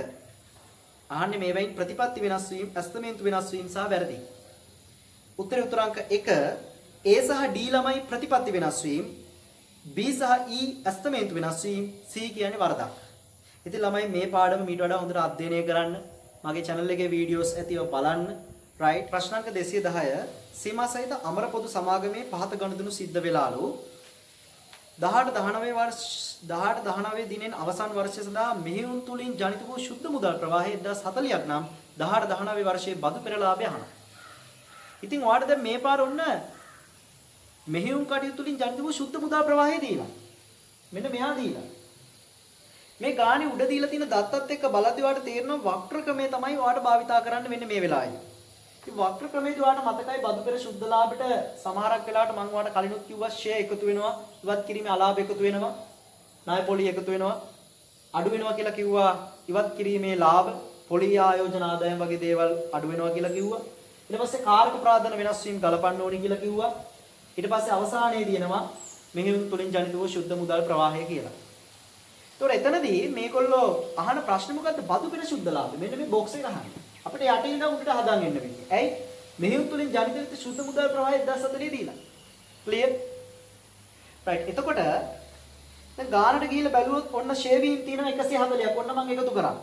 ඉවත් කිරීමේ අලාභ 40ක් තියෙනවා. ඔන්න එකතු කරා. රයිට්. අඩු කිරීම කරන්න දේවල් නැහැ. ඉවත් කිරීමේ ලාභ, පොලි ආදායම් වගේ දේවල් නැහැ. කාර්ක ප්‍රාදන වෙනස් වීම මතකයි නේද දාන විදිය? ජංගම වත්කම් වැඩි වුණොත් අඩු කරන්න. ජංගම වත්කම් අඩු වුණොත් එකතු කරන්න. ජංගම වත්කම් වැඩි වුණොත් එකතු කරන්න. ජංගම වත්කම් අඩු වුණොත් අඩු කරන්න. තේරුණානේ? රයිට්. තොගේ වැඩිවීම ජංගම වත්කම්නේ. එහෙනම් අඩු කරන්න. 200 අඩු කරා. පැහැදිලි? ණය හිමියන්ගේ අඩුවීම ජංගම වත්කම්නේ. අඩු වුණොත් අඩුනේ මම කරන්න කිව්වේ. 240යි අඩු කරා. ණයකෙති වැඩිවීම ජංගම වත්කම්නේ. වැඩි වුණොත් අඩු කරනවා. 260 ඔන්න අඩු කරා. රයිට්. ඊට පස්සේ ඔයාලට මතකද වෙනම පල්ලෙහා ටේල් එකේදී අඩු කරා මොනවද? ගෙව් ආදායම් බදු, ගෙව් ණය පොලි. මේ ගානේ ගෙව් ආදායම් බදු කීයද? 4. ඔච්චරයි නේද? රයිට්. එහෙනම් මෙතන ඔක්කොම අඩු කිරීම කීයක් තියෙනවද ළමයි බලන්න. 240යි 260යි 500යි 700යි 740ක් අඩු වෙලා තමයි මෙයා එන්නේ. එහෙනම් මෙතන තියෙන්න ඇති right 1780. මෙයා එන්නේ මේ දෙන්න එකතු වෙලා තමයි මෙතනට එන්නේ. එතකොට මෙතන 180යි මෙයයි මේ එකතු වෙලානේ මෙයයි. right එහෙනම් මෙතන තියෙන්නේ නැත්තේ කීයද? 1600. එහෙනම් අපිට උත්තරේ ගන්න පුළුවන් උත්තරේ උත්තරාංක 3 විදිහට. right ප්‍රශ්නාංක 211 ඒකත් ළමයි මුදල් ප්‍රවාහ ප්‍රකාශ වලින් තියෙන්නේ. එකක් රුපියල් 10 බැගින් සාමාන්‍ය කොටස් 50000ක් නිකුත් කර මුදල් ලබාගත් අතර ඉන් 150ක් වැය කරලා ඉඩමක් අරගෙන විකුණුම් මිල රුපියල් ලක්ෂ 2ක් වූ මෝටර රථයක් මූල්‍ය කල්බදු ක්‍රමයකට ලබාගෙන මූලික තැන්පතු 50000ක් ගෙවූ අතර වර්ෂ අවසානයේ පළමු කල්බදු වාරිකයේ ලෙස රුපියල් 30000ක් ගෙවූ අතර එහි අතුලත් පොලිය රුපියල් 5000යි. ඉහත ගනුදෙනු වලින් පැන නැගුණු මුදල් ප්‍රවාහයන් හඳුනාගෙන නිසි පරිදි වර්ගීකරණය කරන්න. මොනවද ළමයි මුදල් ප්‍රවාහයන්? මුදලින් සිද්ධ වෙන දේවල් A. අපිට A ගන්න පුළුවන් right කොටස් නිකුතුව. right කොටස් නිකුතුව. ඒකේ වටිනාකම අපිට ගන්න පුළුවන්. එක කොටසක් 10 බැගින් නිකුත් කරන්නේ. එහෙනම් වටිනාකම ලක්ෂ 5යි. 50000 වැඩි කිරීම 10යි. ඒක මොන ක්‍රියාකාරකමක්ද? කොටස් නිකුත් කරොත් මූල්‍ය ක්‍රියාකාරකම්. මතක ඇති නේද ඒවා? ඒ හම්බෙච්ච සල්ලි වලින් අපිට ගන්න පුළුවන්ලු ඉඩමක් 150ක් පාවිච්චි කළා. මේකෙන් 150ක් කියලා කියන්නේ ලක්ෂ 5න් 150ක් කියන්නේ 2,50,000යි. ඉඩමක් ගත්තොත් අපි දන්නවා ඒක ආයෝජන ක්‍රියාකාරකම් විදිහට වර්ග කරේ. ඊට පස්සේ විකුණුම් මිල රුපියල් ලක්ෂ 2ක් වූ මෝටර රථයක් කල්බදු ක්‍රමයකට ගත්තානේ. ඒක ණයට ළමයි කල්බදු ක්‍රමයට ගන්නෙ. එතකොට ඒක සල්ලි වලින් වෙන්නේ නැහැ. නමුත් ඒකේ මූලික තැන්පතුව 50,000ක් ගෙවලා. මූලික තැන්පතුව. ක්ලියර්? ළමයි මූලික තැන්පතුව අපිට ගන්න වෙන්නේ ඒ කියන්නේ රුපියල් 50,000 අපිට ගන්න වෙන්නේ මූලික තැන්පතුව මුදලින් සිද්ධ වෙන නිසා මුදල් ප්‍රවාහයක් ඒකත් ආයෝජන ක්‍රියාකාරකමක්. ක්ලියර්? හැබැයි ඉතුරු ටික ණයටනේ ගෙවන්නේ. ඒ ණය වෙනුවෙන් කල්බදු වාරිකය ගෙවනවලු 30000ක්. ඒකේ පොලිය 5000යි. නම් පොලිය කියන එකත් මුදලින් වෙන දෙයක්. පොලි ගෙවීම් 5000යි. අපි දන්නවා පොලි ගෙවීම් මොන ක්‍රියාකාරකමක්ද? මෙහි ක්‍රියාකාරකමක්. අපි දන්නවා වාරිකය ඇතුලේ තියෙනවා මොකද්ද? ණය කොටස. එතන ගෙවනවා කීයක්ද? වාරිකය 30000යි නම් ඒක ඇතුලේ පොලිය 5000යි නම් ණය කොටස වශයෙන් ගෙවනවා දැන් ලීසින් කම්පැනිට අනිවාර්යෙන් 25000. ඇයි අපි දන්නවනේ වාරිකය හැදෙන්නේ පොලියත් එක්කනේ. පොලිය අපි දන්නවනේ දැන් මූල්‍ය නෙමෙයි. මේ පොලිය අපි දන්නවනේ මෙහියුම් කියලා. ඉතින් ඉතුරු 25000 වෙන්න ඕනේ අපි දන්නවා ණයක් ගෙවුවොත් ඒක ඇවිල්ලා මූල්‍ය ක්‍රියාකාරකම් විදිහට ගන්න. ක්ලියර්? ණය කොටස ගෙවීම කල්බදු සම්බන්ධයි. අංක 212 සීමා සහිත ජනජය සමාගමට අදාළ තොරතුරු ඔබට දීලා නිෂ්පාදන ධාරිතාවේ දීලා මට්ටම් දෙකකට ඒවට අදාළ මුළු පිරිවැය දීලා ඔයගෙන් අහන්න එකක විචල්්‍ය පිරිවැය සහ මුළු ස්ථාවර පිරිවැය.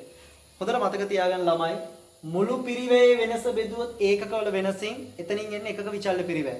මේ වෙලාවේ මුළු පිරිවැය වෙනස 20000යි ඒකක වෙනස 200යි එහෙනම් එකක විචල්්‍ය පිරිවැය 100යි. ඊළඟට ඔයගෙන් අහනවා මුළු ස්ථාවර පිරිවැය. ඔයා දන්නා ළමයි මුළු පිරිවැය හැදෙන්නේ TC නේ. ඒක ඕනවල ඉගෙන ගන්න ඇතිනේ. TC කියන්නේ මොකද්ද? මුළු පිරිවැය. එයා හැදෙන්නේ මුළු ස්ථාවර පිරිවැයයි මුළු විචල්්‍ය පිරිවැය දෙක එකතුයි. ඒ කියන්නේ TFC දන TVC. ඉතින් මුළු පිරිවැය අපි කැමති අවස්ථාවක් ගමු 80000 ගමු. right? ඒ වෙලාවේ මුළු විචල්්‍ය පිරිවැය කීයද? එකක විචල්්‍ය පිරිවැය 100යි නම් නිෂ්පාදන ධාරිතාවය 80000 කීයද? ඒකක 400යිනේ. එහෙනම් 400 වැඩි කිරීම 140000යි මුළු විචල්්‍ය පිරිවැය එම අවස්ථාවේදී. එහෙනම් ඒකක 400ක් කියන අවස්ථාවේදී මුළු පිරිවැය 80000යි මුළු විචල්්‍ය පිරිවැය 40000යි. එහෙනම් මෙයක් වෙන්න ඕනේ කීයද? 40000යි. ඇයි? මෙයයි එකතු වුණාම නේද? මෙයයි එහෙනම් මේ බොක්ස් එක 40000යි. ඒ කියන්නේ ස්ථාවර පිරිවැය 40000යි. එහෙනම් 212ට උත්තරේ උත්තරාංක 2. ප්‍රශ්නාංක 213 ළමයි හොඳ ප්‍රශ්නයක් මේක. ඔයාලට ළමයි සේවක වර්ග දෙන්නේ දීලා නිෂ්පාදන සේවකයන් නිෂ්පාදන සුපරීක්ෂක නිෂ්පාදන සේවකයෝ කියන්නේ ඍජු ශ්‍රමයේ පැත්ත නිෂ්පාදන සුපරීක්ෂක කියලා කියන වක්‍රාකාරව සහාය වෙන කට්ටියනේ. ඒකට එයාව දාලා වෙන්නේ නිෂ්පාදන පොදුකාර්ය පැත්තේ. right?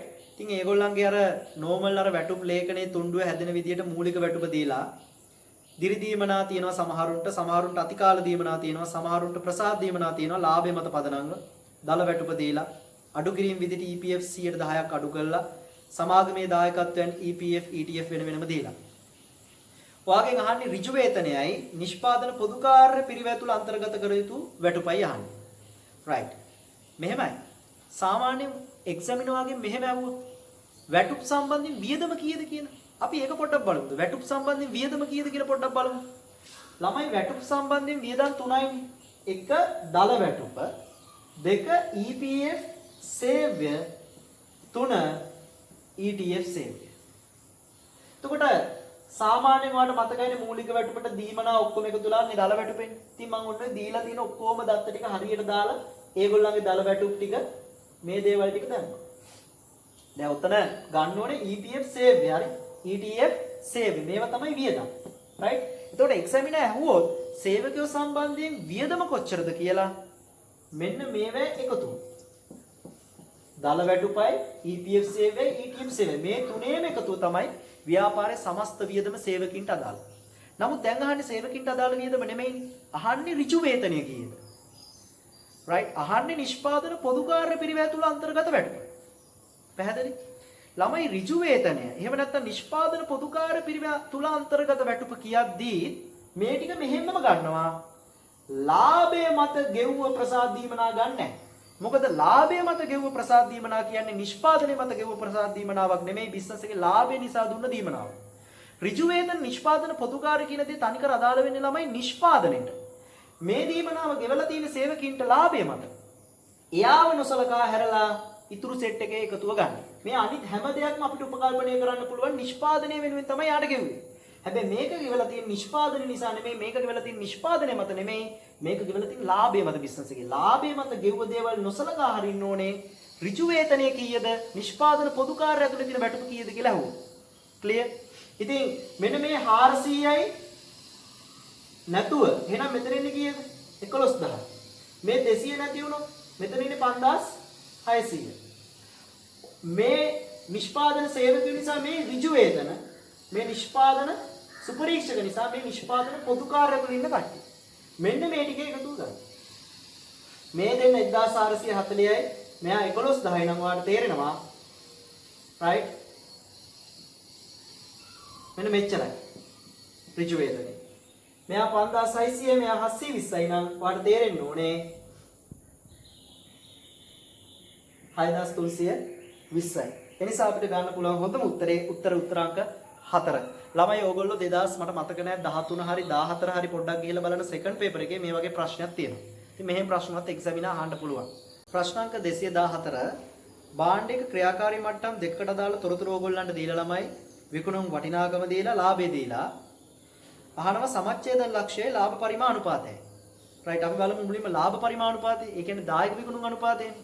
හරි ලේසිම ළමයි මතක තියාගන්න මේ සමීකරණය ලාභයේ වෙනස බෙදීම විකුණුම් ආදායමේ වෙනස වැඩි කිරීම 100 කියන්නේ දායක විකුණුම් අනුපාතය. නැත්නම් ලාභ පරිමාණුපාතය. ලාභයේ වෙනස ඔයාලට පේනවා 5000යි. විකුණුම් ආදායමේ වෙනස ඔයාලට පේනවා 20000යි. 100 වැඩි කරොත් 125යි දායක විකුණුම් අනුපාතය. ඒක හරිනේ. ඒක උත්තරාංක 2 3 දෙකේම තියෙනවා. සමච්ඡේදන ලක්ෂ්‍ය රුපියල් වලින් ඉල්ලන්නේ නේ.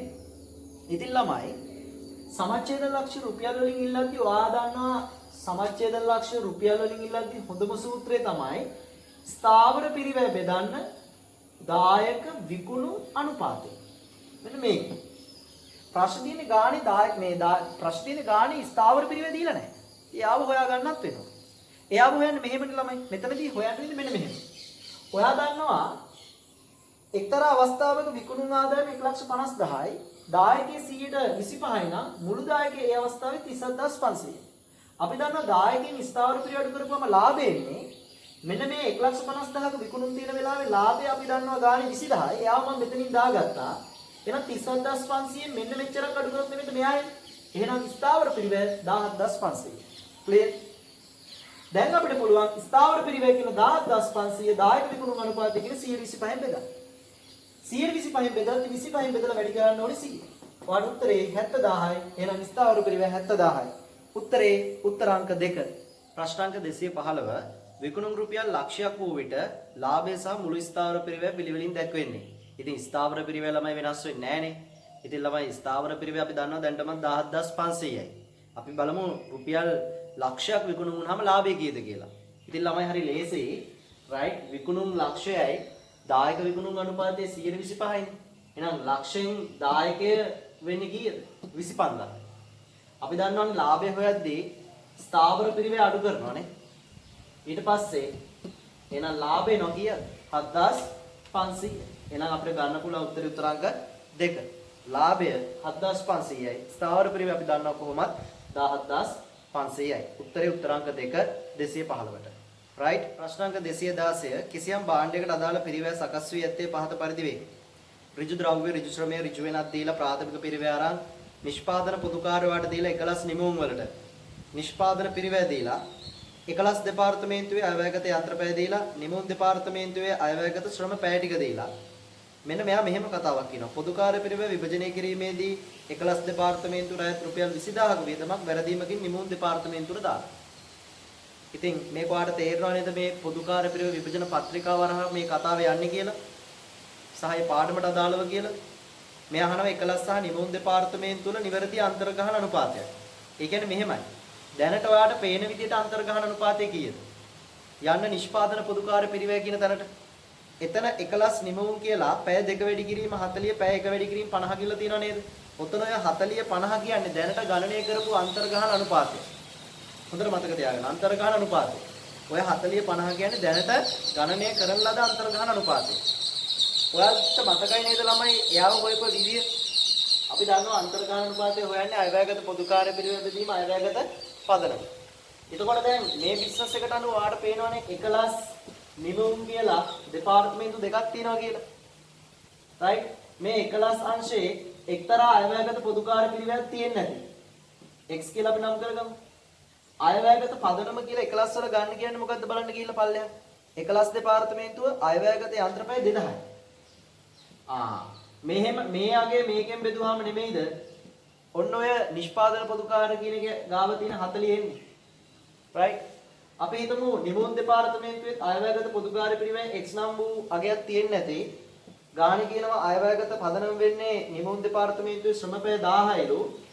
අනිවාර්යෙන් මේ අයවැයගත පොදුකාර පිළිවෙල මේ 1000න් බෙදුවාම තමයි අර උඩ නිෂ්පාදන පොදුකාර පිළිවෙල ගාව එයාගේ යටතේ තියෙන 50. ක්ලියර්? එතකොට ඔයාලට x හොයාගන්න බැයිද මෙතන? මෙයා මේකෙන් වැඩි කරන්න. 80000යි. මෙතන x ඇවිල්ලා මෙයා මේකෙන් වැඩි කරන්න 50000. එහෙනම් එකලස් අංශයේ අයවැයගත පොදුකාර පිළිවෙල තියෙන්නේ නැත්තේ 80000ක්, නිමුම් අංශයේ අයවැයගත පොදුකාර පිළිවෙල තියෙන්නේ නැත්තේ 50000ක්. තේරුණාද? එතකොට මේ පොදුකාර පිළිවෙල දෙක වැරදි කියන කාට තේරෙනව නේද? ඇයි? ගානේ කිව්වා මෙන්න මේ එකලස් දෙපාර්තමේන්තුවට අයත් 20000ක් මේ 80000ට එකතු වෙන උණු 20000ක් වැරදිලා මේකට දාලා. දැන් එහෙනම් අපි සංශෝධනය කරන්න ඕනේද නැද්ද? සංශෝධනය කරන්න ඕනේ. එහෙනම් මෙයාට 20000ක් දැම්මොත් මෙයාගේ හරි අයවැයගත පොදුකාර්ය පිළිවෙල කීයද ළමයි? ලක්ෂයයි. ඒක දැනටමත් මෙයා ගාව දාලා තිබ්බේ. එහෙනම් මෙයාගෙන් ඒක අඩු කරන්න ඕනේ. එහෙනම් මෙයාගේ හරි අයවැයගත පොදුකාර්ය පිළිවෙල 30000ක්.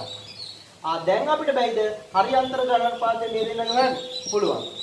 මෙයාගේ අයවැයගත පොදුකාර්ය පිළිවෙල අපි දැන් දන්නවා ලක්ෂයක් කියලා හොයාගත්තා. එයාගේ අයවැයගත පදනම පැය 2000 කියලා අපි දන්නවා. එහෙනම් මෙයාගේ උත්තරේ 50යි. මෙයාගේ අයවැයගත පොදුකාර්ය පිළිවෙල 30000යි. එයාගේ අයවැයගත පදනම අපි දන්නවා පැය 1000යි.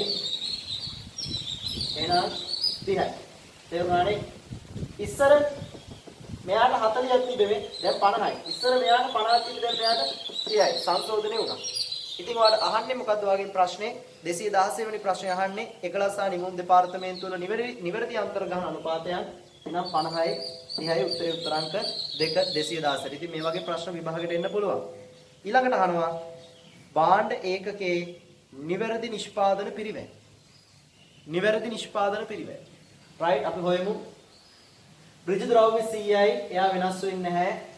ඍජු ශ්‍රමය 40යි. ඍජු වෙනත් 10යි. ඒ ටිකේ එකතුවට අපි කියනවා ප්‍රාථමික පිරිවෙව. ආ දන්නව නේද? ඍජු ද්‍රව්‍ය ඍජු ශ්‍රමය ඍජු වෙනත් ප්‍රාථමික පිරිවෙවනේ. ඊට පස්සේ යාට එකතු කරන්න ඕනේ නිෂ්පාදන පොදුකාර්ය පිරිවෙව. ඒක එකතු කරන්නේ මෙන්න මේ දෙන්න පදනම් කරගෙන. ක්ලියර්? දැන් මේ 50 අපිට ආවේ ළමයි එකලස් අංශයෙන් අන්තර්ගහන අනුපාතයනේ. ඒක ආවේ අපිට මෙන්න මේ පැය 2000න් බෙදලානේ. මේ පැය කියන්නේ යන්ත්‍ර පැය. ක්ලියර්?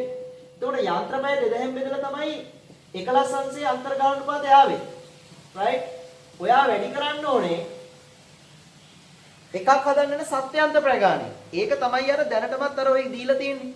නිෂ්පාදන පොදු කාර්යයටතේ එකලස් කියලා පැය කීයක් දීලාද? දෙකක්. අන්න ඒකෙන් වැඩි කරන්න. මේ 30 වැඩි කරන්න එකක් හදන්න යන සත්‍ය ශ්‍රම පැය ගාණය. ඒක තමයි අර නිමුම් කියලා පැය එකක් දීලා තියෙන්නේ. රයිට්? එහෙනම් මෙතන 100යි මෙතන 30යි 250යි 280යි. අර කලින් උත්තරේමයි එන්නේ. ඉතින් උත්තරේ උත්තරාංක 4 විදියට අපිට ගන්න පුළුවන් 217ට. ප්‍රශ්නාංක 218ට එන්න. අනෙකුත් සාධක නොවෙනස්ව තිබීදී පහත එක් එක් අයිතමයන් ව්‍යාපෘතික සුද්ධ වර්තමාන අගය කෙරෙහි ඇති කරන බලපෑම අහනවා. ඉතින් ළමයි සුද්ධ වර්තමාන අගය කියන්නේ ඔයා දන්නවා NPV net present value. එයාම හොයන්නේ කොහොමද? අනාගත මුදල් ප්‍රවාහ වල වර්තමාන අගයෙන් අපි අඩු කරන්න ඕනේ මූලික ආයෝජනය. ක්ලියර්? එතකොට දැන් මේ අනාගත මුදල් ප්‍රවාහ වල වර්තමාන අගය කියන්නේ මොකද්ද? ඔයාලට මතකයි නේද අපි ගණන් හදද්දි මේ ප්‍රාග්ධන ආයෝජන තීරණ පාඩමේදී බිංදුව වසර 1 2 3 කිලෝම අපි ලියා ගන්නවා. ඔයාලට මතකයි නේද මේ 1 2 3 කියන වසරවල් වල මුදල් ගලා ඒම් ගලා යාම් සිද්ධ වෙනව නේද? මේ වසරවල් වල මුදල් ගලා ඒම් ගලා යාම් සිද්ධ වෙනවා. ඒවැ වෙනස්කම් වලට අපි කියනවා සුද්ධ මුදල් ප්‍රවාහයන් කියලා මේ 1 2 3 4 1 2 3 4 5 වසරවල් වල සිද්ධ වෙනවා. ඉතින් ඒවා ඔයා දවසක මොකද කරන්නේ? වට්ටම් සාධකයෙන් වැඩි කරා. අර 0.8 ගානක් 0.9 ගානක් කිලෝවට දෙන්න එක්සැමින හැම අවුරුද්දකම. මේ අවුරුදු වල එන මුදල් ගලා යාම අතර වෙනස්කම් අපි මොකද කරන්නේ? වට්ටම් සාධක වලින් වැඩි කරලා අපි ගන්න මොනවාද? වර්තමාන අගය අපි ගන්නවා. මෙන්න මේ අවුරුද්දේ සිද්ධ වෙන්නේ මූලික ආයෝජනය. මූලික ආයෝජනය කියන්නේ ළමයි දැන් අපි යන්ත්‍රයක් නම් ගන්න යන්නේ යන්ත්‍රයට ආයෝජනය කරන්න බලාපොරොත්තු වෙන මුදල. ලක්ෂ 50ක් නම් ලක්ෂ 50. ඒකට තමයි අපි කියන්නේ මූලික ආයෝජනය. ඊට පස්සේ මේ මැෂින් එකෙන් අනාගත අවුරුදු වල සල්ලි ගලා ඒම් සිද්ධ වෙනවා, සල්ලි ගලා යාම් සිද්ධ වෙනවා. ඒවා දවසක වට්ටම් සාධකයෙන් වැඩි කරපුවාම ඒවායේ අදාගෙන උත් වර්තමාන අගය ගන්න පුළුවන්. ඉතින් ළමයි මෙන්න මේ කතාවට තමයි මෙන්න මේ කතාව මූලික ආයෝජනය කියන්නේ මෙන්න මෙයා. තේරුණානේ? 1 2 3 වසරවල් වල වර්තමාන අගය මේ කියන්නේ මූලික ආයෝජනයේ බිඳුව කියන එක මේ කතාව. ඉතින් මෙයාගෙන් මෙයා අඩු වුණාම මෙයා එන්නේ. තේරුණාද? right. දැන් අහන්නේ බලන්න මොකද්ද කියලා. මූලික ආයෝජනයේ අඩු වුණොත් අහනවා NPV වලට මොකද වෙන්නේ? NPV වලට. මෙන්න මෙයාට මොකද වෙන්නේ? ඉතින් ළමයි මෙයා අඩු වුණොත් ඔයාලට තේරෙන්නේ නැද්ද මෙයා අඩු වෙනවා කියලා? දැන් හිතන්න මෙයා 100යි. මෙයා 5යි. එහෙනම් මෙයා 95යි. මෙයා 5ක් නැතු රුපියල් 3ක් වුණොත් මෙයා තව වැඩි වෙන්නේ නැද්ද උත්තරේ? වැඩි වෙනවා. එහෙනම් මෙයා අඩු වෙද්දී මෙයා වැඩි වෙනවා කියන එක මතක තියාගන්න. එහෙනම් මූලික ආයෝජනයේ අඩු වුණොත් NPV වැඩි වෙනවා. සුන්බුන්නගේ ඉහළ යාම. ළමයි සුන්බුන්නගේ කියන එක ඔයා දන්නව නේද? මෙන්න මේ අන්තිම අවුරුද්දේ මේකේ ගලා ඒමක් කියලා.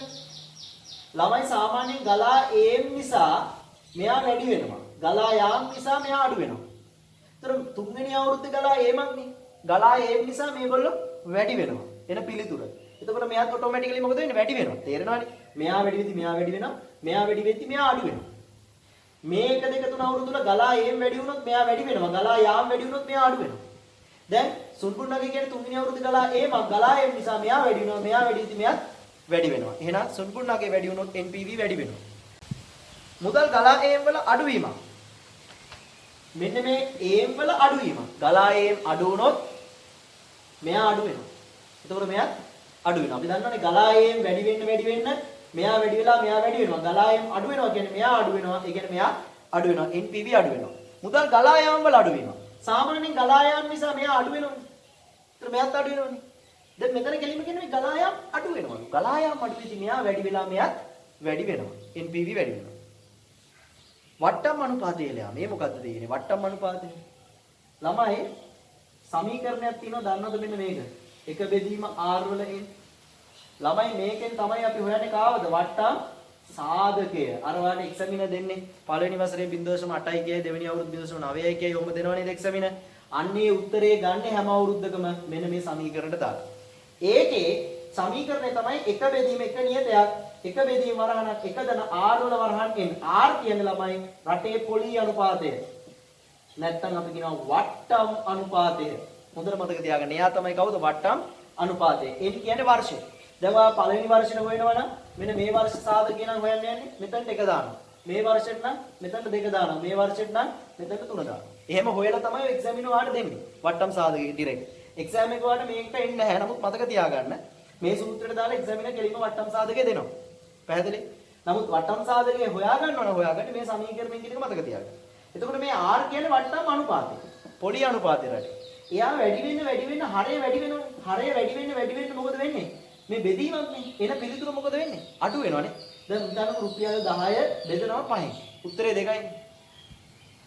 හිතන්නකො දැන් මෙයා කියන්නේ මේ R වැඩි වෙනවා කියලානේ. ඒකෝට දැන් 10 5න් බෙදුවා අපි හිතමුකෝ 10 ඔයා 8න් බෙදුවා කියලා. එතකොට අර එන උත්තරේට වඩා මොකද වෙන්නේ? අඩු උත්තරයක් එන්නේ නේ. එතකොට ඔයාලට තේරෙනවා නේද හරය මොකද වෙන්නේ?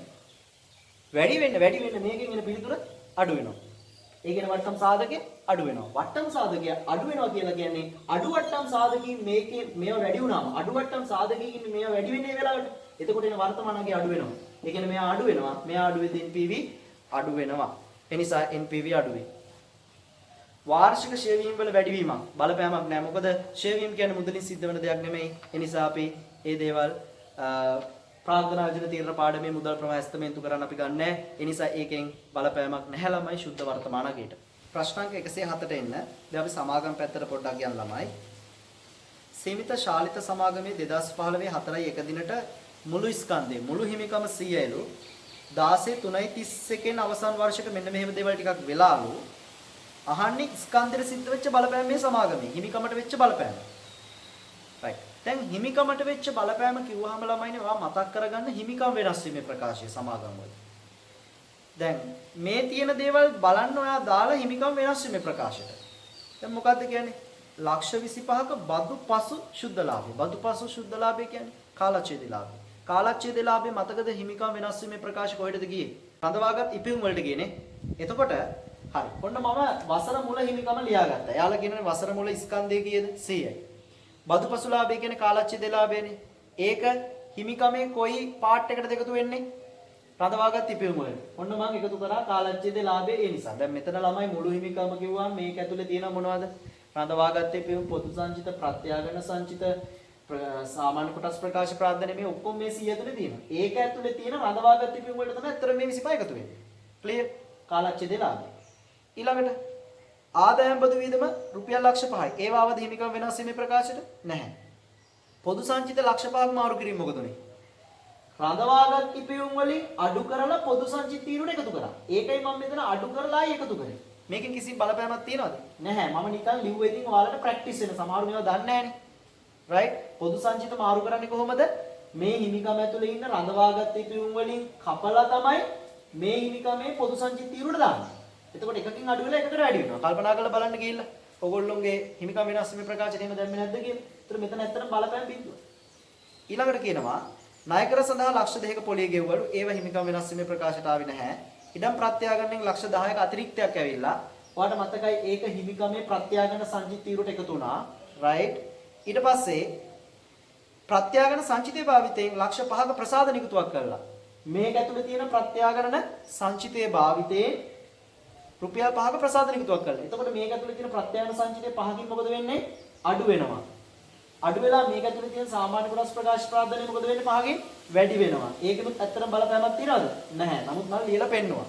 මතක තියාගන්න ප්‍රසාද නිකුතුවෙන් සහ පොදු සංචිතයෙන් හිමිකමට රුපියලකවත් බලපෑමක් නැහැ. බලපෑම් තියෙන්නේ මෙන්න මෙයාගෙනුයි විතරයි.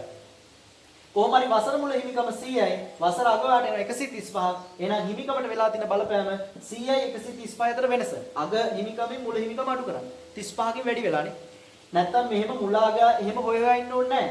මම කියවනේ මේ දෙන්න හිමිකමට බලපාන්නේ නැහැ. මේ දෙන්න විතරයි හිමිකමට බලපාන්නේ කියලා. 25 10යි කියේ 35යි. ඒ දෙන්නම දානනේ.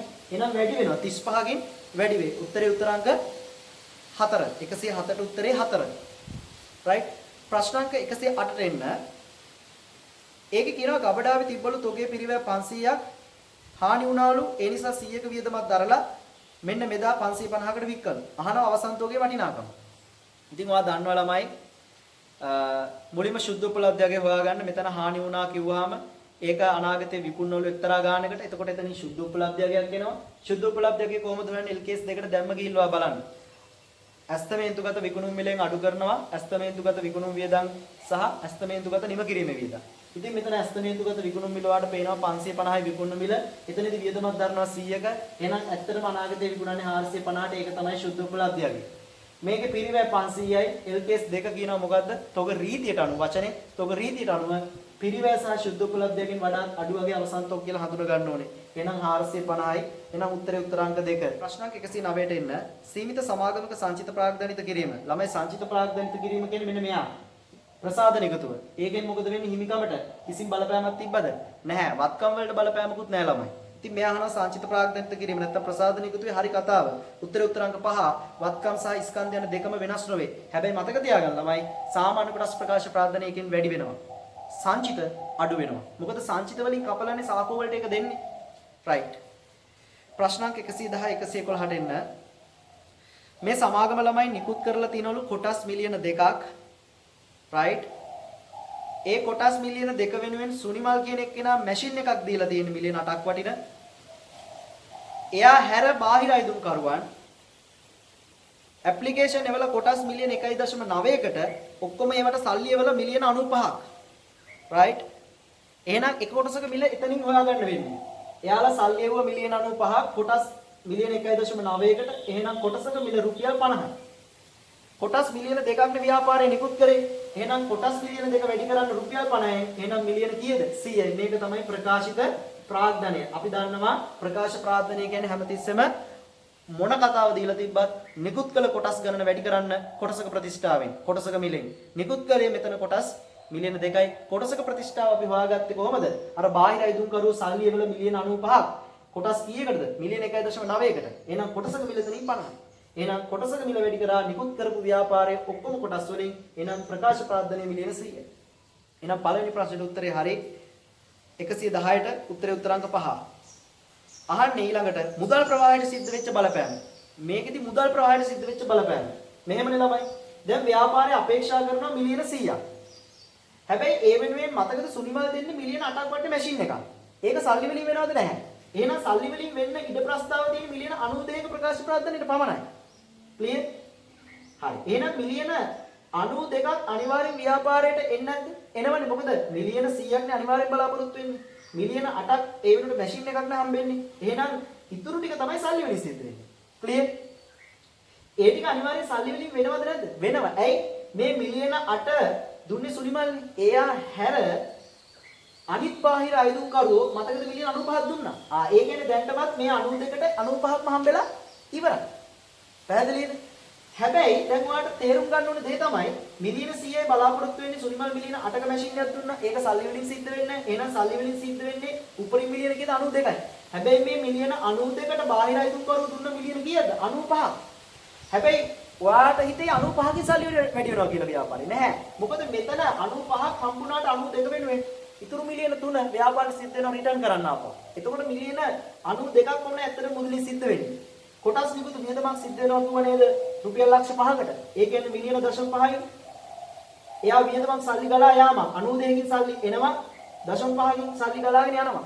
එහෙනම් 91.5යි ව්‍යාපාරයට මුදල් වල වැඩිවීම සිද්ධ වෙන්නේ මේකෙන්. 91.5 මිලියන. එහෙනම් 111ට උත්තරේ උත්තරාංක 2. ප්‍රශ්නාංක 112 මුළු වැණුම් පිරිවැය. කොහොමද මුළු වැණුම් පිරිවැය හොයන්නේ? කොහොමද හොයන්නේ? D බෙදීම EOQ වැඩි කිරීම ඒකකයක් ඇණවුම් කිරීමේ පිරිවැය. D කියන්නේ වාර්ෂික ඉල්ලුම, ගානේ වාර්ෂික ඉල්ලුම දීලා වාර්ෂික අවස්ථාවේ කියන කෙනා EOQ දීලා ආර්ථික ඇණවුම් ප්‍රමාණය දීලා වැඩි කරන්න ඕනේ ඒකකයක් ඇණවුම් කිරීමේ පිරිවැය. ප්‍රශ්න තියෙන්නේ ඒකකයක් ඇණවුම් කිරීමේ පිරිවැය දීලා නැහැ. ඒ නිසා අපිට මේ ක්‍රමය හරහා ඒ උත්තරේ හොයන්න පුළුවන්ද? බැහැ. තේරුණාද? right. දැන් හැබැයි අපිට වෙන ක්‍රමයකින් මුළු වැණුම් පිරිවැය හොයන්න වෙනවා. ඔයා දන්නව නේද? මුළු වැණුම් පිරිවැය සමානයි මොකේද? මුළු තබා ගැනීමේ පිරිවැයට. මුළු වැණුම් පිරිවැය හැමතිස්සෙම සමානයි මොකේද? මුළු තබා ගැනීමේ පිරිවැයට. මුළු වැණුම් පිරිවැය දැන් ඩිරෙක්ට් හොයාගන්න බෑනේ මේ සමීකරණය. ඔයා මුළු වැණුම් පිරිවැය හොයාගන්න බැරි නිසා ඔයා දැන් මුළු තබා ගැනීමේ පිරිවැය හොයාගන්න. මුළු වැණුම් පිරිවැය මේ සමීකරණය හොයන්න බෑනේ මෙයා නැති නිසා. ඒ නිසා ඔයා මුළු තබා ගැනීමේ පිරිවැය හොයාගන්න. මෙයා හෙව්වත් මුළු තබා ගැනීමේ පිරිවැය හෙව්වත් දෙකම සමානයි. කොහොමද මුළු තබා ගැනීමේ පිරිවැය හොයන්නේ? EOQ බෙදනවා දෙකෙන් තබා ගැනීමේ පිරිවැය වැඩි කරනවා. EOQ 100යි ගානේ දීලා තියෙනවා EOQ 100යි ඒ කියන්නේ ආර්ථික ඇණවුම් ප්‍රමාණය. එයා බෙදන්නේ දෙකෙන් වැඩි කරන්නේ එකක් තබා ගැනීමේ පිරිවැයෙන් උත්තරේ එනවා 5000. ඒ නිසා උත්තරේ උත්තරාංක 2. ප්‍රශ්නාංක 113ට එන්න 2016 3.31 දිනෙන් අවසන් ගිණුම් වර්ෂයේ ව්‍යාපාර ආයතනයක මෝටර රථ වත්කමට අදාළ පහත් තොරතුරු ඔබට දී ඇත. ධාරණගේ වැඩිවීම දීලා මෝටර රථ ලක්ෂ 4යි වාර්ෂික ෂෙයා 50000ක් දීලා මෝටර රථ සම්බන්ධයෙන් ඉවත් කිරීමක් කරලා ඒකේ ධාරණගේ 1,50,000යි විකුණලා තියනවලු ඒක 1,75,000ට. වසර තුල සියලු මෝටර රථ විකිණීම් හා මිලදී ගැනීම අත්පිට මුදලට පමණක් සිදු වී තිබේ. 16/3/31 දිනෙන් අවසන් ගිණුම් වර්ෂය තුල මෝටර රථ ආශ්‍රිතව සිදු වූ ගනුදෙනු නිසා ශුද්ධ ලාභයට සහ මුදල් ප්‍රවාහයට සිද්ධ වන බලපෑම අහනවා. ඉතින් මෙහෙමයි. දැන් ලාභයට සිද්ධ වෙච්ච බලපෑම කියද්දි මෙතන ළමයි මෝටර රථයක් විකුණලා තියෙනව නේද? ඒ විකිණීමෙන් බිහි වෙන්නේ නැද්ද ලාභය? ඒ ලාභය බලපානනේ එතකොට සමස්ත ලාභයට ව්‍යාපාරේ.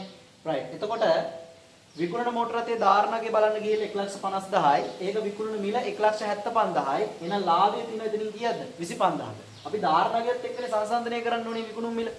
එහෙනම් 25,000ක ලාභයක් තියෙනවා. ඊට අමතරව ෂෙවීම් 50යි. ෂෙය කියන්නේ වියදමක්. වියදම් නිසා ලාභය අඩු වෙනවා. විකිණීමෙන් එන ලාභය 25,000යි. ලාභය වැඩි වෙනවා. ෂෙය නිසා 50කින් ලාභය අඩු වෙනවා. එහෙනම් 25කින් සරලවම කිව්වොත් ලාභය අඩු වෙන්නේ නේ. එහෙනම් 25,000කින් ලාභය අඩු වේ කියන උත්තරේ ගන්න ඕනේ. ඊළඟට මුදල් ප්‍රවාහයට සිද්ධවන බලපෑම. right? අපි දන්නවා 1,75,000කට මේ මෝටර රථ වික්කාම ව්‍යාපාරයේ මුදල්වත්කම් වැඩි වෙනවා. 1,75,000කින්. ඊට අමතරව මතකද ගාණි කිව්වා සියලු මෝටර රථ විකිණීම් සහ මිලදී ගැනීම අත්පිට මුදලට වෙන්නේ කියලා. එහෙනම් මේගොල්ලෝ වික්කා වගේම මිලදී අරගෙන කියන එක ඔයාලට වක්‍රාකාර ව්‍යා හින්ට් එකකින් දෙනවා. ඉතින් මිලදී ගත්ත එකේ ගාණේ ඔයාට කියන්නේ නැහැ. ඔයාට සිද්ධ වෙනවා මෝටර රථ ගිණුම ගහලා අසම්පූර්ණ සටහන් පාඩමේ දැනුමත් එක්ක මෝටර රථ ගිණුම ගහලා මිලදී ගත්ත මෝටර රථේ වටිනාකම හොයාගන්න සිද්ධ වෙනවා. ඉතින් මෝටර රථයක් මිලදී ගත්තොත් මුදල් බැර මෝටර රථ ගිණුම හර. ඒ නිසා මම මෝටර රථ ගිණුම ගහලා බොක්ස් එක දාගන්නවා මෝටර රථ ගිණුමේ හර පැත්තට. පැහැදිලිද? රයිට්. ඉතින් මෝටර රථ ගිණුම මේ වෙලාවේ ධාරණගෙට තමයි අපිට ගහන්න වෙන්නේ. ඇයි ඒ? ගානේ ධාරණගේ වැඩිවීම දීලා තියෙන්නේ මෝටර රථවල. ධාරණගේ වැඩිවීම දුන්නොත් ඒක බැර පැත්තට දාගන්න. ධාරණගේ අඩුවීම කියලා දුන්නොත් ඒක හර පැත්තෙන් දාගන්න. මේ බොක්ස් එකේ හොයන්න නම් ඔයා ප්‍රථමයෙන්ම මෝටර රථ ගිණුමට දාන්න ඕනේ සියලු තොරතුරු දාන්න ඕනේ. මුල අගශේෂ දීලා නැහැ. ඒ වෙනුවට දීලා තියෙන්නේ ඒකේ වැඩිවීම. ධාරණගේ වැඩිවීම. රයිට්. ළමයි ධාරණගෙට නම් මෝටර රථ තියෙන්නේ ඔයා ෂෙයා ගිණුම් ගත කරන්නේ ෂෙයා හර ෂෙයා වෙන් කිරීම බැර නෙමෙයි ෂෙයා හර මෝටර රථ බැර. ඒ නිසා මම මෝටර රථ ගිණුමට ෂෙයා බැර කරා. ඒ වගේ මෝටර රථයක් විකුණනවා කිව්ව ධාරණගේ 150ක එකක්. ඒකත් මෝටර රථ බැර වෙන්න ඕනේ. ඒ මෝටර රථ අඩු වෙනවනේ. එච්චරයි මෝටර රථ ගිණුමට බලපාන දේවල් තියෙන්නේ. එහෙනම් වැඩි පැත්තකද දෙපැත්තට දාන්න මේ පැත්ත 600යි. එහෙනම් තනිකර මේ බොක්ස් එකට එන්නේ 600යි. එහෙනම් මිලදී අරන් තිනවා 600ක ඒවා. මිලදී ගනිද්දි මෝටර රථ ව්‍යාපාරයේ සල්ලි අඩු වෙනවා. විකුණුවා කලින් 175කින් සල්ලි වැඩි වුණා. එහෙනම් සරලවම කිව්වොත් 425කින් සල්ලි අඩු වෙන්නේ. ක්ලියර්? එහෙනම් උත්තර අපිට ගන්න පුළුවන් උත්තරය අංක 4 විදිහට. ප්‍රශ්න අංක එන්න ළමයි අපි සාකච්ඡා කරමු 117ට එන්න.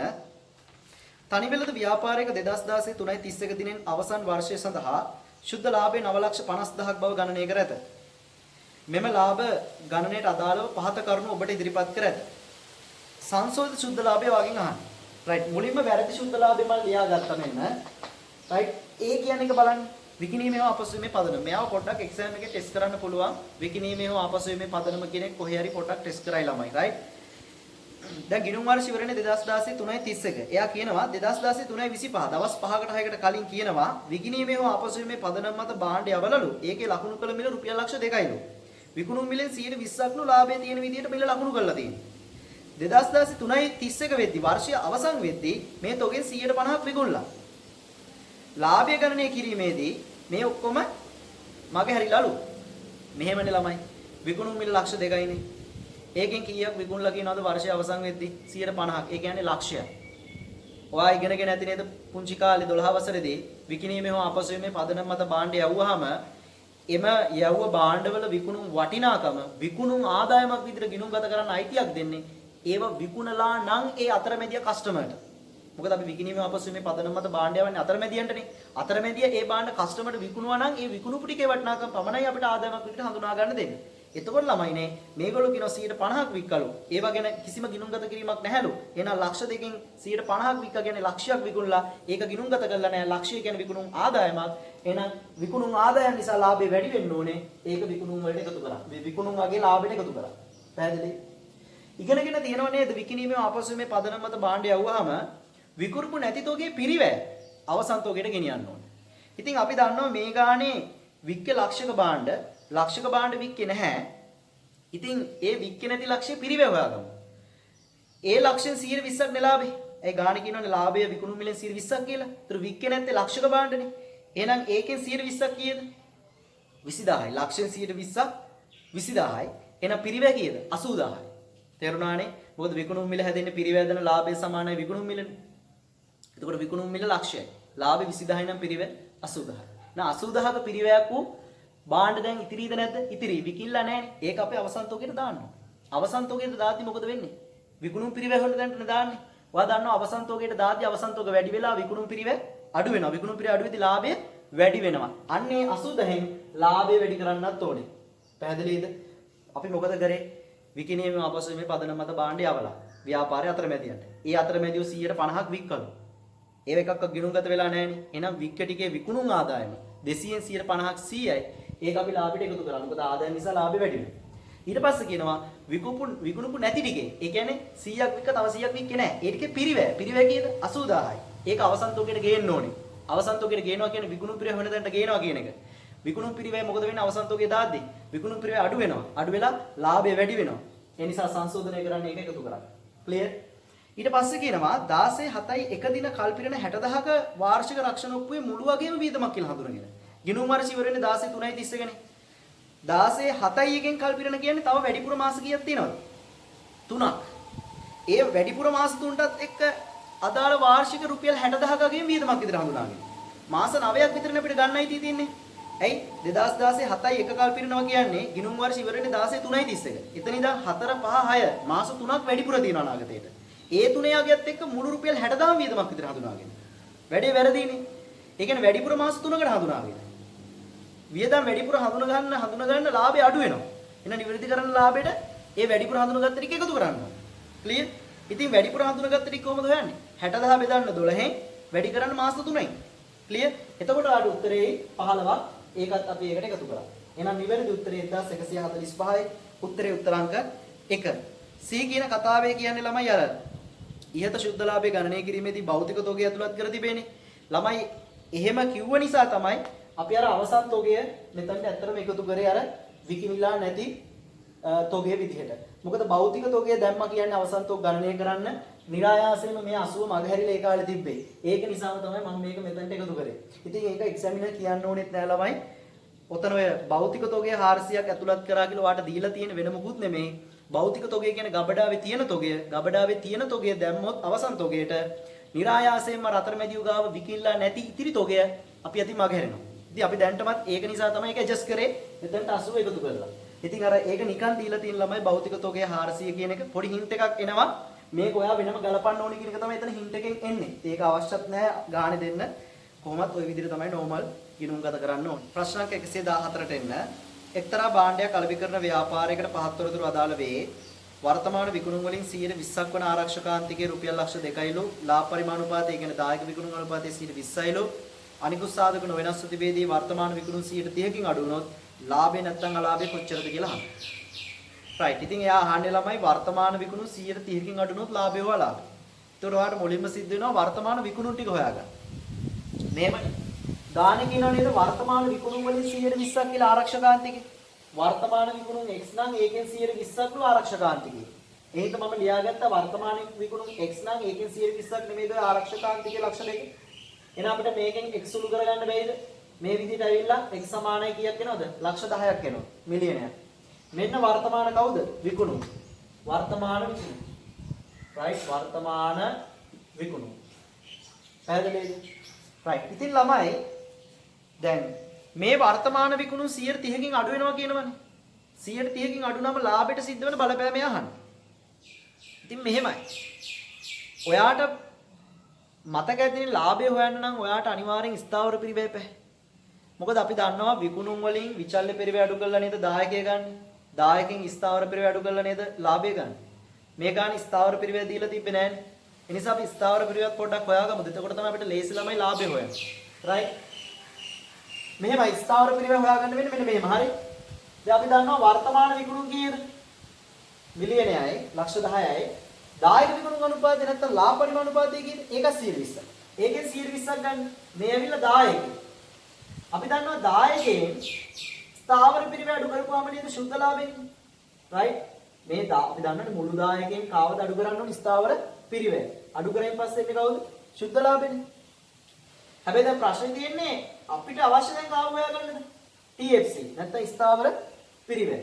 ඉතින් ස්ථාවර පරිවැය හොයන්න නම් අපි මුලින්ම රයිට් ශුද්ධ ලාභය මෙතනට දාගන්න. එතකොට අපිට මේ බිස්නස් එකේ ස්ථාවර පරිවැය හොයාගන්න පුළුවන්.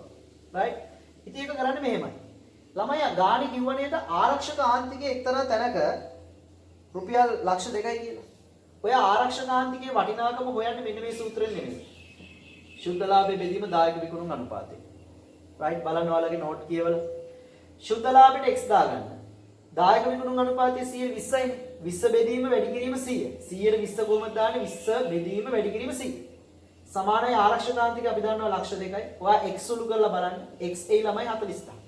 හරි. ඔන්න අපි x හොයාගත්ත x කියන්නේ ශුද්ධ ලාභය. කොයි අවස්ථාවේ ශුද්ධ ලාභයේද විකුණුම් මට්ටම මිලියනයේදී. රයිට් 40.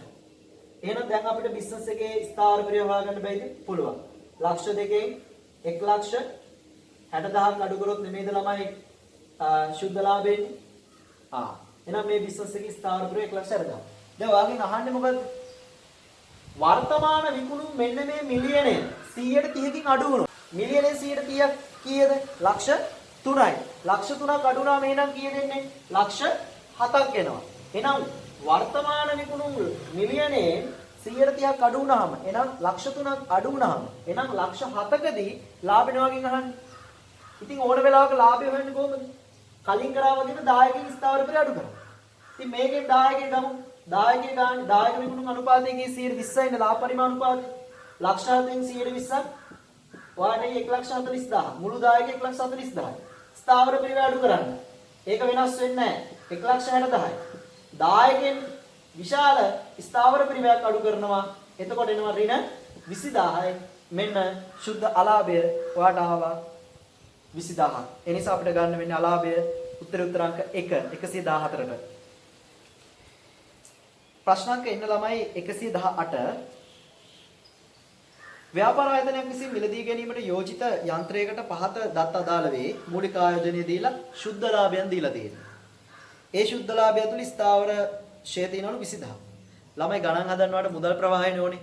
ඔයා දන්නව නේද? සුද්ධ ලාභය හැම අවුරුද්දකම දීලා නේද තියෙන්නේ මේ විදිහට 40 20 60යි 60යි. ඒකට ෂේ එකතු කරන්න. ෂේ එකතු කරපුවාම එන්නේ මුදල් ප්‍රවාහය. මුදලින් වෙච්ච දේ. මොකද ලාභය හොයද්දි ළමයි ඔයා ෂේ මොකද කරන්නේ? අඩු කරනවනේ. එහෙනම් ලාභයෙන් ෂේ ටික අයින් කරන්න ඔයා ලාභෙට ඒ ෂේ එකතු කරන්න. පැහැදිලි? ඒ නිසා ඔන්න ලාභෙට ෂේ ටික එකතු කරා. මේ අන්තිම අවුරුද්දේ මම එකතු කරලා තියෙනවා තව 20ක් සුන්බුන්නගේ. ඇයි අන්තිම අවුරුද්දේ සුන්බුන්නගේ එන්නේ බෑ? ලාභය ඇතුලේ සුන්බුන්නගයක් නැහැනේ අන්තිම අවුරුද්දේ. මුදල් ප්‍රවාහස්තමේන්තු කරති සුන්බුන්නගේ අනිවාර්යෙන් මතක තියාගන්න. ලාභය දීලා තියෙන වෙලාවට අනිවාර්යෙන් වෙනම සුන්බුන්නගයත් එකතු කරන්න ඕනේ. ඉතින් සුන්බුන්නගේ හොයන්නේ කොහොමද? අපි දන්නවා වත්කමේ පිරිවැයෙන් සුන්බුන්නගේ අඩු කරලා ඵලදායී ජීව කාලයෙන් බෙදුවාම නෙමෙයිද වාර්ෂික ෂේන්නේ. පිරිවැය මේ ගානේ මූලික ආයෝජනයනේ. 100යි සුන්බුන්නගේ x කියලා ගන්න වර්ෂ ගාන 4ක් තියෙනවා. ෂේන් උනේ 20ක්. එහෙනම් 100න් සුන්බුන්නගේ x අඩු කරලා 4ෙන් බෙදලා මේ 20 වෙනවා නම් ඔයාට x එයි ළමයි ඒත් 20ක්. ඇයි? 4 වැඩි කරොත් 20න් කිත 80යි. එහෙනම් 100න් එක්තරාගයක් අඩු වුණාම තමයි 80 එන්නේ. ඒ කියන්නේ 20යි සුන්බුන්නගේ. සුන්බුන්නගයත් මෙදාට එකතු කරන්නේ. ඔන්න අපි මුදල් ප්‍රවාහ හොයාගත්තා අපි. කාවද හොයාගත්තේ? මුදල් ප්‍රවාහ ටික අපි හොයාගත්තා. අපෙන් අහන්නේ පිළිගෙවුම් කාලේ. ඉතින් අපි පිළිගෙවුම් කාලේදී කරන්නේ අපි යොදපු සල්ලි ටික කොච්චර කාලයක් ආවරණය කරගන්න යනවද කියන එකනේ බලන්නේ. ඒතර මිලියන 100ක් නේද අපි ආයෝජනය කරලා තියෙන්නේ. ඒකෙන් පළවෙනි අවුරුද්දේ 60ක් කවර් කරගන්න පුළුවන් නේද? තව 40ක් කවර් කරගන්න ඕනේ. ඒ 40 ඊළඟ අවුරුද්දේ කවර් කරනවා. එහෙනම් අවුරුදු කීයද යන්නේ ළමයි? 2යි යන්නේ. එහෙනම් පිළිගෙවුම් කාලේ අවුරුදු 2යි. 118ට උත්තරේ 4. ප්‍රශ්නාංක 119. පහත සමච්ඡේදන ප්‍රස්ථාරයේ A B C D යන ප්‍රදේශ මගින් නිරූපණය වන්නේ කවරක්ද යන්න ඉදිරිපත් කරන්න අහනවා. A වලින් ඔයාලට තේරෙනවා නේද? TR කියන්නේ ආදායම, TVC කියන්නේ විචල්්‍ය පිරිවැය. TR TVC අතර වෙනස අපි කියන්නේ දායකය. A කියන්නේ දායකය. ඊට පස්සේ B TR TC කියන්නේ පිරිවැයනේ. ආදායමෙන් පිරිවැය වෙනස ලාභය. ඊට පස්සේ C ඇවිල්ලා ස්ථාවර පිරිවැය. මොකද TC සහ TVC මුළු පිරිවැය මුළු විචල්්‍ය පිරිවැය අතර වෙනස කියන්නේ ස්ථාවර පිරිවැය. ඒ නිසා C ගන්න වෙන්නේ ස්ථාවර පිරිවැය. D සමච්ඡේදන ලක්ෂ්‍යය. මොකද ඒකට හේතුව TR TC සමාන වෙන්නේ කැපෙන්නේ ඡේදනය වෙන්නේ සමච්ඡේදන ලක්ෂ්‍යයේදී. ප්‍රශ්නක් 120. සීමිත සමාගමක් 2016 3:31 ගෙන් අවසන් වසරේ මූල ප්‍රකාශන පිළිල කිරීම හා ඉදිරිපත් කිරීමට අදාළ දත්ත දීලා. ඉතින් ළමයි ඔයාට දීලා තියෙනවා මූල ප්‍රකාශන වලට අධ්‍යක්ෂවරු අනුමැතිය දීලා තියෙන්නේ 2016 6:10. වාර්ෂික මහසභා රැස්වීම තියලා තියෙන්නේ 2016 6:20. වාර්තාකරණ දිනේ උඩ දීලා තියෙනවා 2016 3:31. ඉතින් ඔයාට වැදගත් වෙන්නේ ළමයි වාර්තාකරණ දිනය වෙන 2016 3:31 ඉඳන් මූල ප්‍රකාශන සඳහා අධ්‍යක්ෂකවරු අනුමැතිය දුන්න 2016 6:10 කියන කලපරාසි විතරනේ LKS 10ට අනුව. අනිත් දින කිසි දෙයක් වැඩක් නැහැ. හොඳට තේරුම් ගන්න එක. රයිට් වාර්තාකරණ දිනය කියන්නේ ඔයාගේ ගිණුම් කාලච්ඡේදයේ අවසන් වුණ දිනය.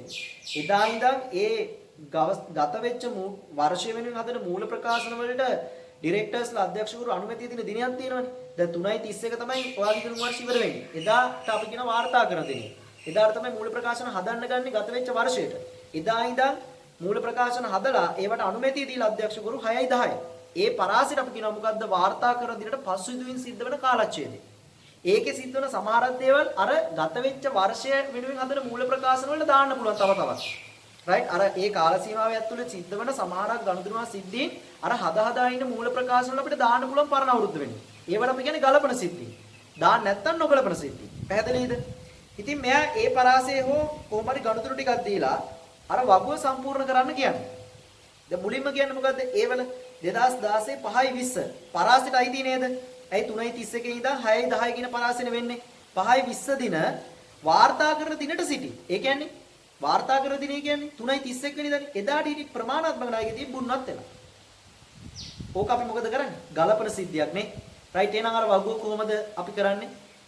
වාර්තා කරන දිනට පසු සිද්ධියකේ රයිට් වාර්තා කරන දිනට පසු සිද්ධියක් නොවේ. මේක කොහොමද වැටෙන්නේ? වාර්තා කරන දිනට පසු සිද්ධියක් කියන එකට වැටෙනවා. මොකද පරාසයනේ ඒ ගණතුනුනේ.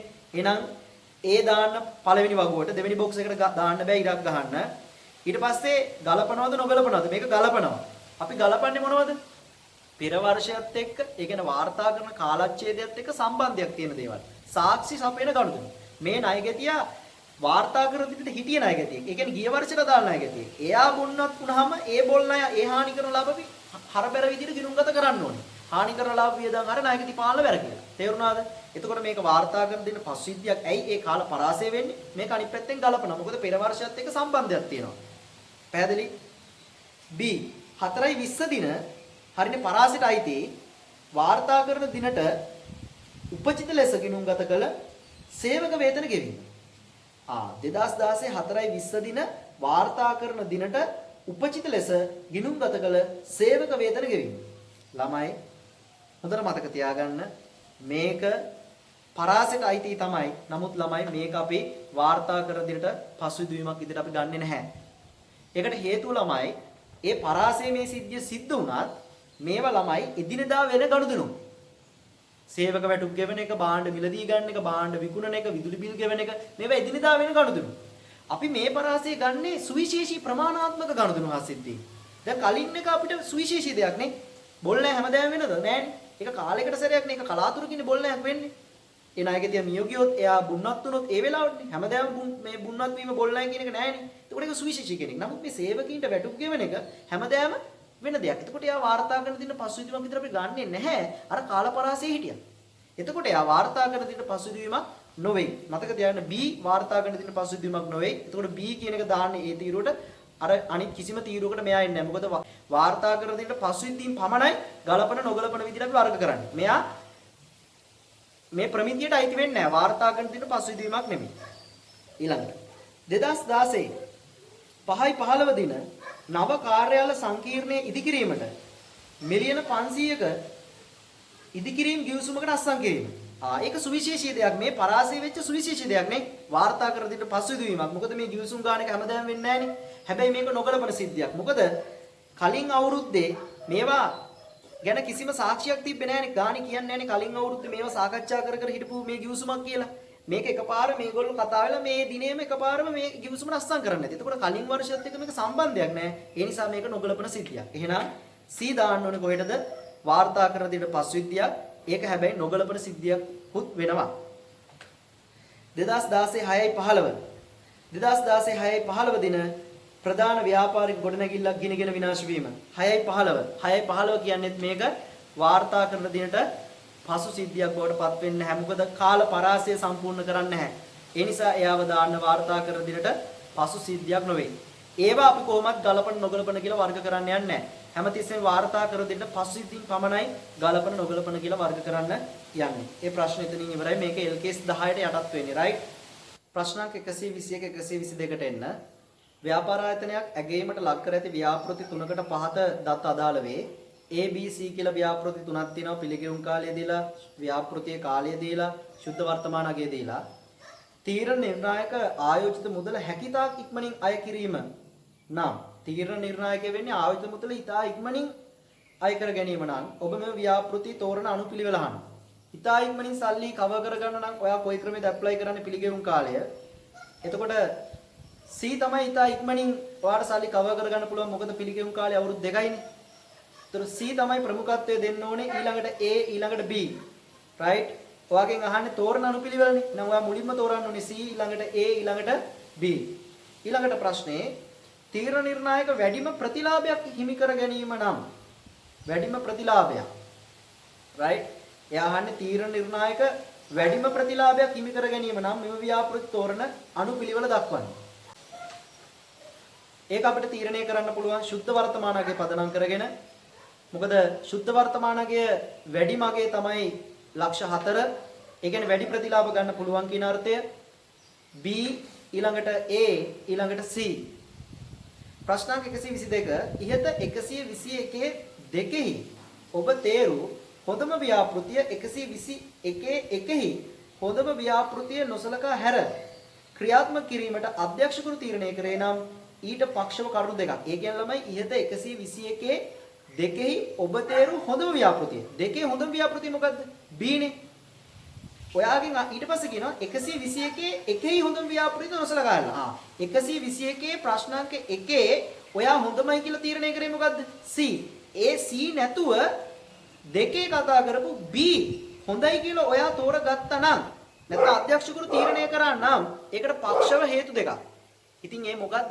පිළිගෙවුම් කාලයට සාපේක්ෂව සුද්ධ වර්තමානගේ වාසි වගේ දෙයක් එයා ඉල්ලන්නේ. මොකද පිළිගෙවුම් කාලයෙන් ආපු උත්තරේ අපිට ඔසරකා හැරලා සුද්ධ වර්තමානගෙන්නේ අපි බරතැබින් වැඩි කරේ. සුද්ධ වර්තමානගෙන් ගත්ත පිළිතුරනේ අපි ප්‍රමුඛත්වය දැන් මෙයා දෙන්න කියන්නේ. සුද්ධ වර්තමානගේදී තියෙන වාසිය තමයි ළමයි මුදලේ කාලගේ සැලකිල්ලට ගන්නවා. ඉතින් ඒකට තමයි ප්‍රධාන හේතුව මුදලේ කාලගේ සුද්ධ වර්තමානයේ සැලකිල්ලට ගන්න නිසා වඩාත් යෝග්‍යයි B කියන එක තෝරගන්න එක. ඒ වගේම සියලුම මුදල් ප්‍රවාහයන් සැලකිල්ලට ගන්නවා සුද්ධ වර්තමානයේදී. ඉතින් ඒ නිසාත් වඩාත් යෝග්‍යයි B කියන ව්‍යාපෘතිය තෝරගන්න එක C ට වඩා. ඉතින් ඔන්න ඔය තොරතුරු වාට ලියන්න පුළුවන්. ප්‍රශ්නාංක 137 සමසම ලාභ බෙදා ගැනීමෙන් පබාසා නිශා විසින් පවත්වාගෙන ගිය හවුල් ව්‍යාපාරයට 2019 4.1 දින, ඒ කියන්නේ වර්ෂයේ මුල සුබා 3න් එකක ලාභ කොටසකට සහ රුපියල් 10000ක මාසික වේතනයකට එකකව හවුල්කාරියක ලෙස සම්බන්ධ විය. 2020 3.31 දිනෙන් අවසන් වර්ෂය තුලදී ඒකාකාරීව උපෙන් ලද ලාභය රුපියල් ලක්ෂ 6ක් විය. 2020 3.31 දිනෙන් අවසන් වර්ෂය සඳහා පබාසා සුබා හවුල් ව්‍යාපාරයෙන් ලබාගත් ආදායම. රයිට්. මෙහෙමයි ළමයි. දැන් ඉස්සර පබාසා නිශානි හිටියේ. ඒ දෙන ලාභය එකට එකට බෙදාගත්තේ සමසමෝනේ. දැන් අලුතෙන් ඉන්නේ කවුද ළමයි? අලුතෙන් එන්නේ සුබා. සුබා එන්නේ එයාට කොච්චරක් ලාභයෙන් ඕනි කියලා 3න් එකක් ඕනි කියලා. එයාට 3න් එකක් ඕන නම් අනිත් දෙන්නට දැන් ඉතිරි වෙන්නේ 3න් 2යි. එතකොට ලාභ අනුපාතය අලුත් ලාභ අනුපාතය අපි හොයාගන්නේ කොහොමද? මෙහෙමනේ. ඉස්සර පබාට 2න් එකක් න්යායයි මේ 1 1 2යි 2න් 1යි මෙයාට 2න් 2යි. එතකොට මෙයාට 2න් එකක් ඉස්සරයිදී ලාභෙන්. හැබැයි දැන් මෙයාට 3න් එකක් දෙන හින්දා මේ දෙන්නට දැන් ඉතිරි වෙන්නේ 3න් 2යි. එහෙනම් 2න් එකක් ඉස්සර පබාටයිදී අරයට 3න් එකක් දුන්නාම 3න් දෙකක් මේ දෙන්නට ඉතිරි. දැන් ඒකිනුත් මෙයාට කොච්චරද කියලා බලන්න. 2න් එක වැඩි කිරීම 3න් 2. මෙයාටත් එහෙමයි. ඉස්සර නිශාට 2න් එකක් ලාභයෙන් අයිති. මෙයාට 3න් එකක් දෙන හින්දා මේ දෙන්නට 3න් දෙකක් ඉතිරි. දැන් ඒකිනුත් මෙයාට කොච්චරද කියලා බලන්න 3න් 2කින් වැඩි කරන එක. ඒත් මෙතන එනවා 6න් 2යි. මෙතනත් එනවා 6න් 2යි. මෙතන 3න් එකක් අපි මේ 6ට සමාන කරගන්නවා. ඒ නිසා 2කින් වැඩි කරනවා. ඒකට උඩත් 2කින් වැඩි කරන්න ඕනේ. ඒතර මෙතනත් 6න් 2යි. ඒතර 2යි මෙතන 2යි මෙතනත් 2යි. දෙකට දෙකට එකයි කියන්නේ එකට එකට එකයි. එහෙනම් ආපහු නව ලාභ අනුපාතයට සමානුපාතිකයි. දැක්ක නේද අලුත් ලාභ අනුපාතය හොයාගන්න විදිය? right. අහන්නේ දැන් වර්ෂය තුල ලාභයේ කීයද? රුපියල් ලක්ෂ 6යි. වර්ෂය තුල ළමයි ලාභයේ තියෙන රුපියල් ලක්ෂ 6ක්. හරි. හැබැයි මෙතනදී කියනවානේ අලුතෙන් එන සුබාට එයා වර්ෂේ මුල එන්නේ. එයාට හැමදාම මාසෙකට 10000ක වැටුප් දෙන්න එපා. right. දැන් ලාභයේ තියෙනවා. ඔන්න බලන්න ළමයි කියන දේ. ලාභයේ තියෙනවා රුපියල් ලක්ෂ 6ක්. ලාභ විසර්ජනයේදී මොකද වෙන්නේ? ශුද්ධ ලාභේ වැටුප් අඩු වෙන්න ඕනේ. ප්‍රාර්ථන පොලිය අඩු වෙන්න ඕනේ. මෙතන එක්කෙනෙක්ට විතරයිනේ වැටුප තියෙන්නේ. මාසෙකට 10000ක් කියන්නේ වර්ෂෙටම 1,20,000. සුබාට වැටුප් දෙන්න ඕනේ. එතකොට ලාභයෙන් ඉතිරි වෙන්නේ කීයද? 4,80,000යි. ඒ ලාභය දැන් මේ තුන් දෙනාට සමානුපාතිකව බෙදන්න ඕනේ නැද්ද අලුත් අනුපාතයට? ඕනේ. එතකොට 3ෙන් බෙදන්න 160යි එක්කෙනෙක්ට ලාභ කොටස නේ. ලාභාංශ. දැන් අපෙන් අහන්නේ පබාටයි සුබාටයි කොච්චරද මේ වර්ෂයේ ආදායම? සුබාට නෙමෙයිද මේ වැටුප හම්බෙන්නේ? එයාට 120ක ආදායමක් තියෙනවා. right? ඊට පස්සේ ලාභයෙන් 100 කීයක් හම්බ වෙනවද? 60ක් හම්බ වෙනවනේ එක්කෙනෙක්ට. මෙයාට වැටුප් නැහැ. මෙයාට උදේ 160ක් විතරයි. එහෙනම් මෙතන එනවා 280යි. මෙයාට එන්නේ 160යි. right? උත්තरांक 2 පබාට 160 1,60,000යි. සුබාට 2,80,000. අනු ධනු සහ මදු ලාභ සමානව බෙදා ගැනීමෙන් පවත්වාගෙන යන හවුල් ව්‍යාපාරයක හවුල්කරුවෝ 2010 මාර්තු 31 දින හවුල් ව්‍යාපාරයෙන් විශ්‍රාම ගත් අතර එදිනට ව්‍යාපාරයේ කීර්තිනාමය ප්‍රාග්ධන ගිණුම් වල ගලපන ලදී. හවුල් ව්‍යාපාරයේ අකණ්ඩ පවත්වාගෙන යාමට දනු මදු තීරණය කරන ලදී. රයිට් දැන් මෙහෙමනේ ළමයි 2010 මාර්තු 31 90 විශ්‍රාම ගිහිල්ලා. ඔයා දන්නවා හවුල් කරුවෙක් විශ්‍රාම ගියාපුවාම කීර්තිනාමය ගිණුම් ගත කරනවා.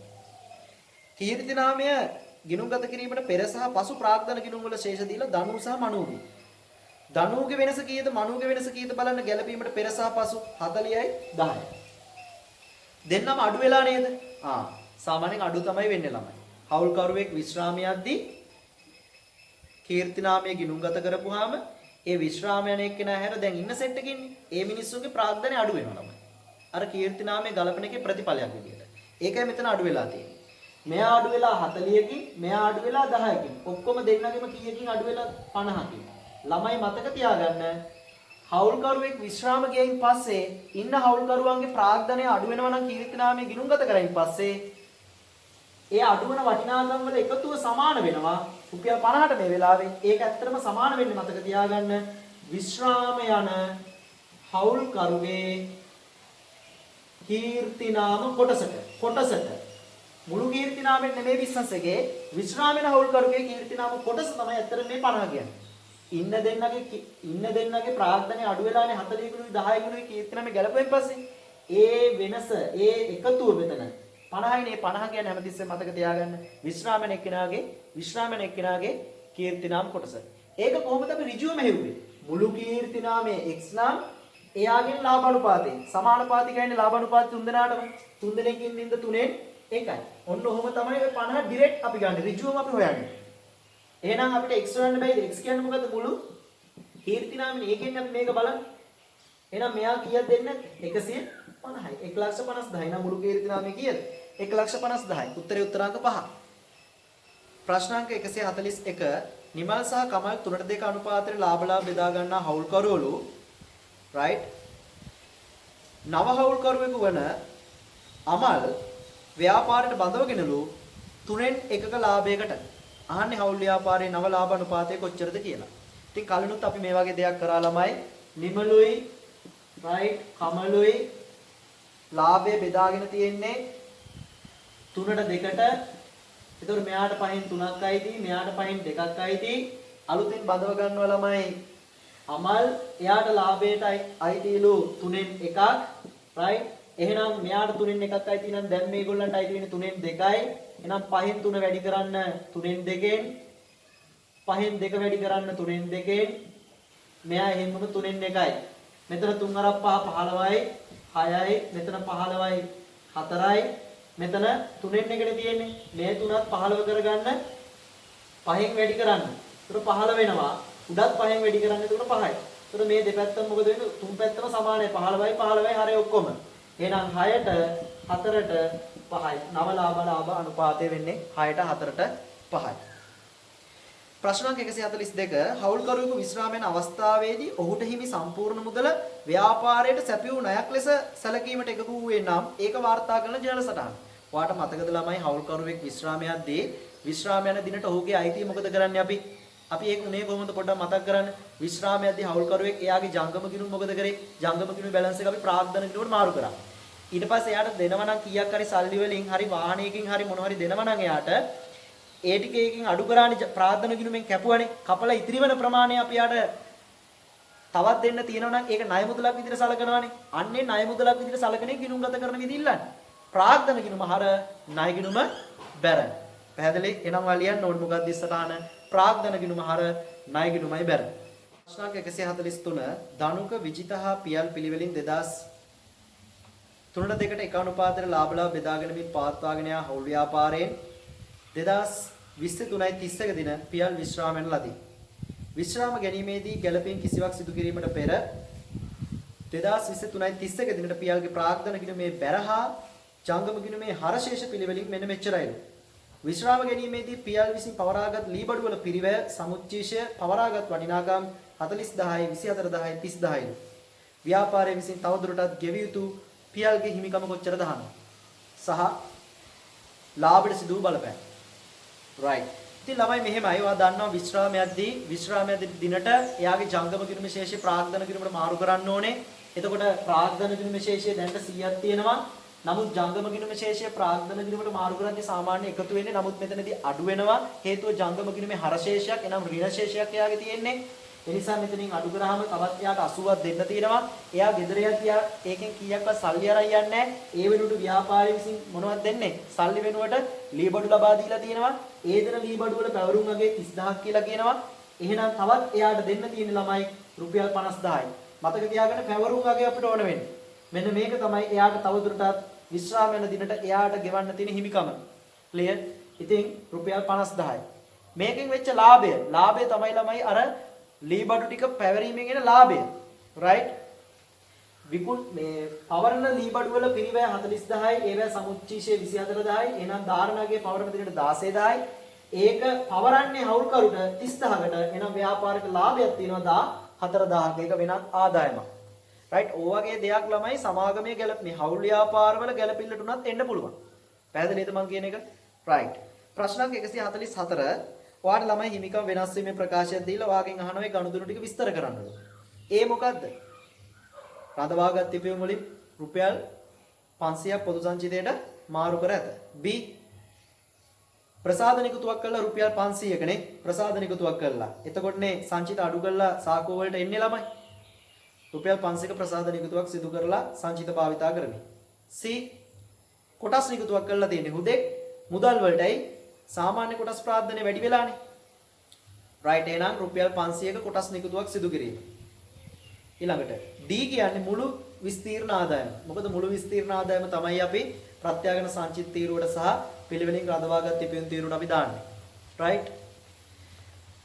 ප්‍රශ්නාංක 45ට එන්න ඉහත සිදුවීම් සඳහා පදනම් වන වඩාත් ගැළපෙන සංකල්ප අහන්නේ වගේ. රුපියල් ලක්ෂ 5ක භාණ්ඩ ණයට විකුණු ලද අතර එමගින් විකුණුම් ආදායම හඳුනගන්නේ උපලබ්ධ සංකල්පයෙන්.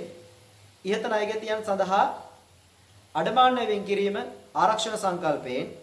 මූල්‍ය තත්ත්ව ප්‍රකාශනය පිළිල කරන දින මුදල් නොගිවූ ණයගැතියන් මූල්‍ය තත්ත්ව ප්‍රකාශයේදී වත්කමක් ලෙස හඳුනාගන්නේ සාමාන්‍යයෙන් අපි උපචිත සංකල්පයෙන්. එහෙනම් උත්තර අංක 2 උපලබ්ධි ආරක්ෂණ උපචිත. ප්‍රශ්නාංක 177ට එන්න ව්‍යාපාරයක 2017 3.31 දිනෙන් අවසන් වර්ෂය තුල වෙළඳ ලැබිද්දා සම්බන්ධයෙන් උපුටාගත් තොරතුරු පහක් දැක්වේ. වසර මුල ණයගැතියෝ දීලා වසර මුලට අපේක්ෂිත හානි කරන ලාභ සඳහා ඉඩහැරීම දීලා දුන් වට්ටම් හානි කරන ලාභ කපා හැරීම, ඒ කියන්නේ බොල් ණය, පසුගිය වර්ෂයක කපාල හානි කරන ලාභ නැවත ලැබීම, වසර අග ණයගැතියෝ දීලා.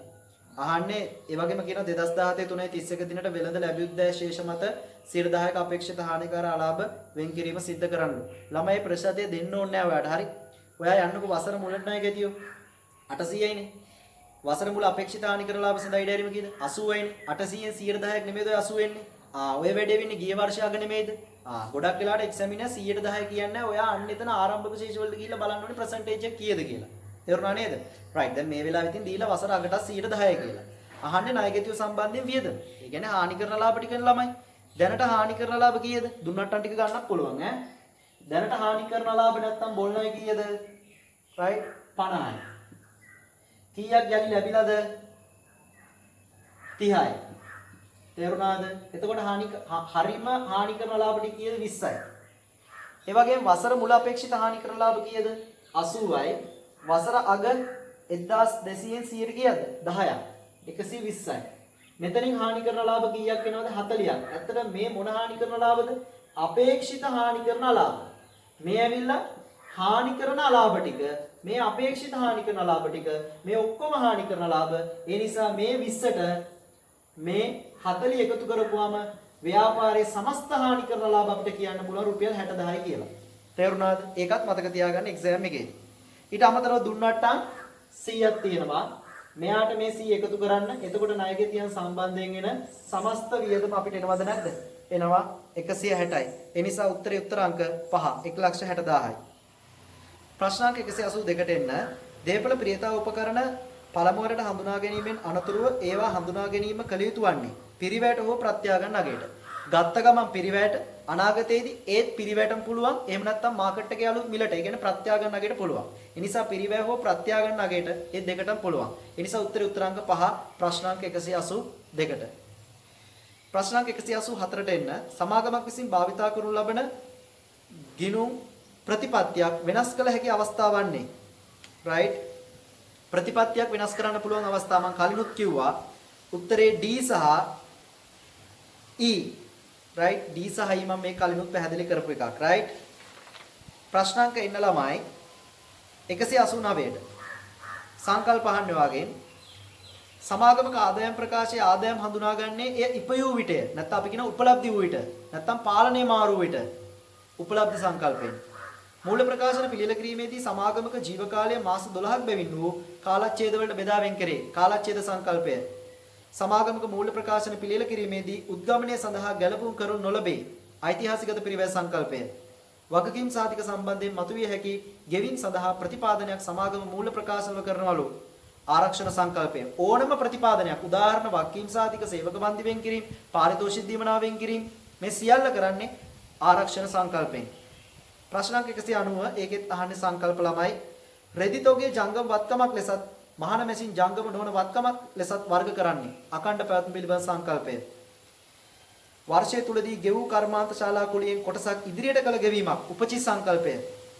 වර්ෂය අවසාන රෙදිතෝගය පිරිවැසා ශුද්ධ උපලබ්ධියකින් වඩාත් අඩු වගේට ආරක්ෂණ සංකල්පය. ආරක්ෂණ සංකල්පයෙන් තමයි ළමයි පිරිවැසා ශුද්ධ උපලබ්ධියකින් වඩාත් අඩු වගේට අවසන්තෝක හඳුනගන්නේ. හැබැයි එක්සැමිනර් ඇහුවොත් අවසන්තෝක ගිණුම්ගත කරන්නේ මොන සංකල්පයට අනුවද කියලා ගැළපුම් සංකල්පයට. හොඳට මතක තියාගන්න. ඇඟලුම් විකුණන අවස්ථාවේදී විකුණුම් ආදායම හඳුනා ගැනීම උපලබ්ධි සංකල්පය. ප්‍රශ්න අංක 191 සත්‍යද අසත්‍යද කියලා අහනවා. බාහිර අභ්‍යන්තර පාර්ශ්ව වලට තොරතුරු සපයනවා. ඒ කියන්නේ මේ මූල ගිණුම්කරණය සම්බන්ධයෙන් අහන්නේ. බාහිර අභ්‍යන්තර පාර්ශ්වවලට තොරතුරු සපයයි මූල ගිණුම්කරණයේදී ඔව් සත්‍යයි. සියලු වල්මත් දක්වන පාර්ශ්වයන්ට දෙනවා ළමයි බාහිර අභ්‍යන්තර පුරෝගතන තොරතුරු පදනම් කරගනි. අසත්‍යයි හැමතිස්සෙම ඓතිහාසික තොරතුරු පමණයි ගන්නෙ. ගිණුම් කාලච්ඡේදයක් සඳහා තොරතුරු ඉදිරිපත් කරයි. සත්‍යයි. ගිණුම් කරන ප්‍රමිත අදාළ නොවේ. අසත්‍යයි. ප්‍රමිත හැමතිස්සෙම ඕන වෙනවා ළමයි.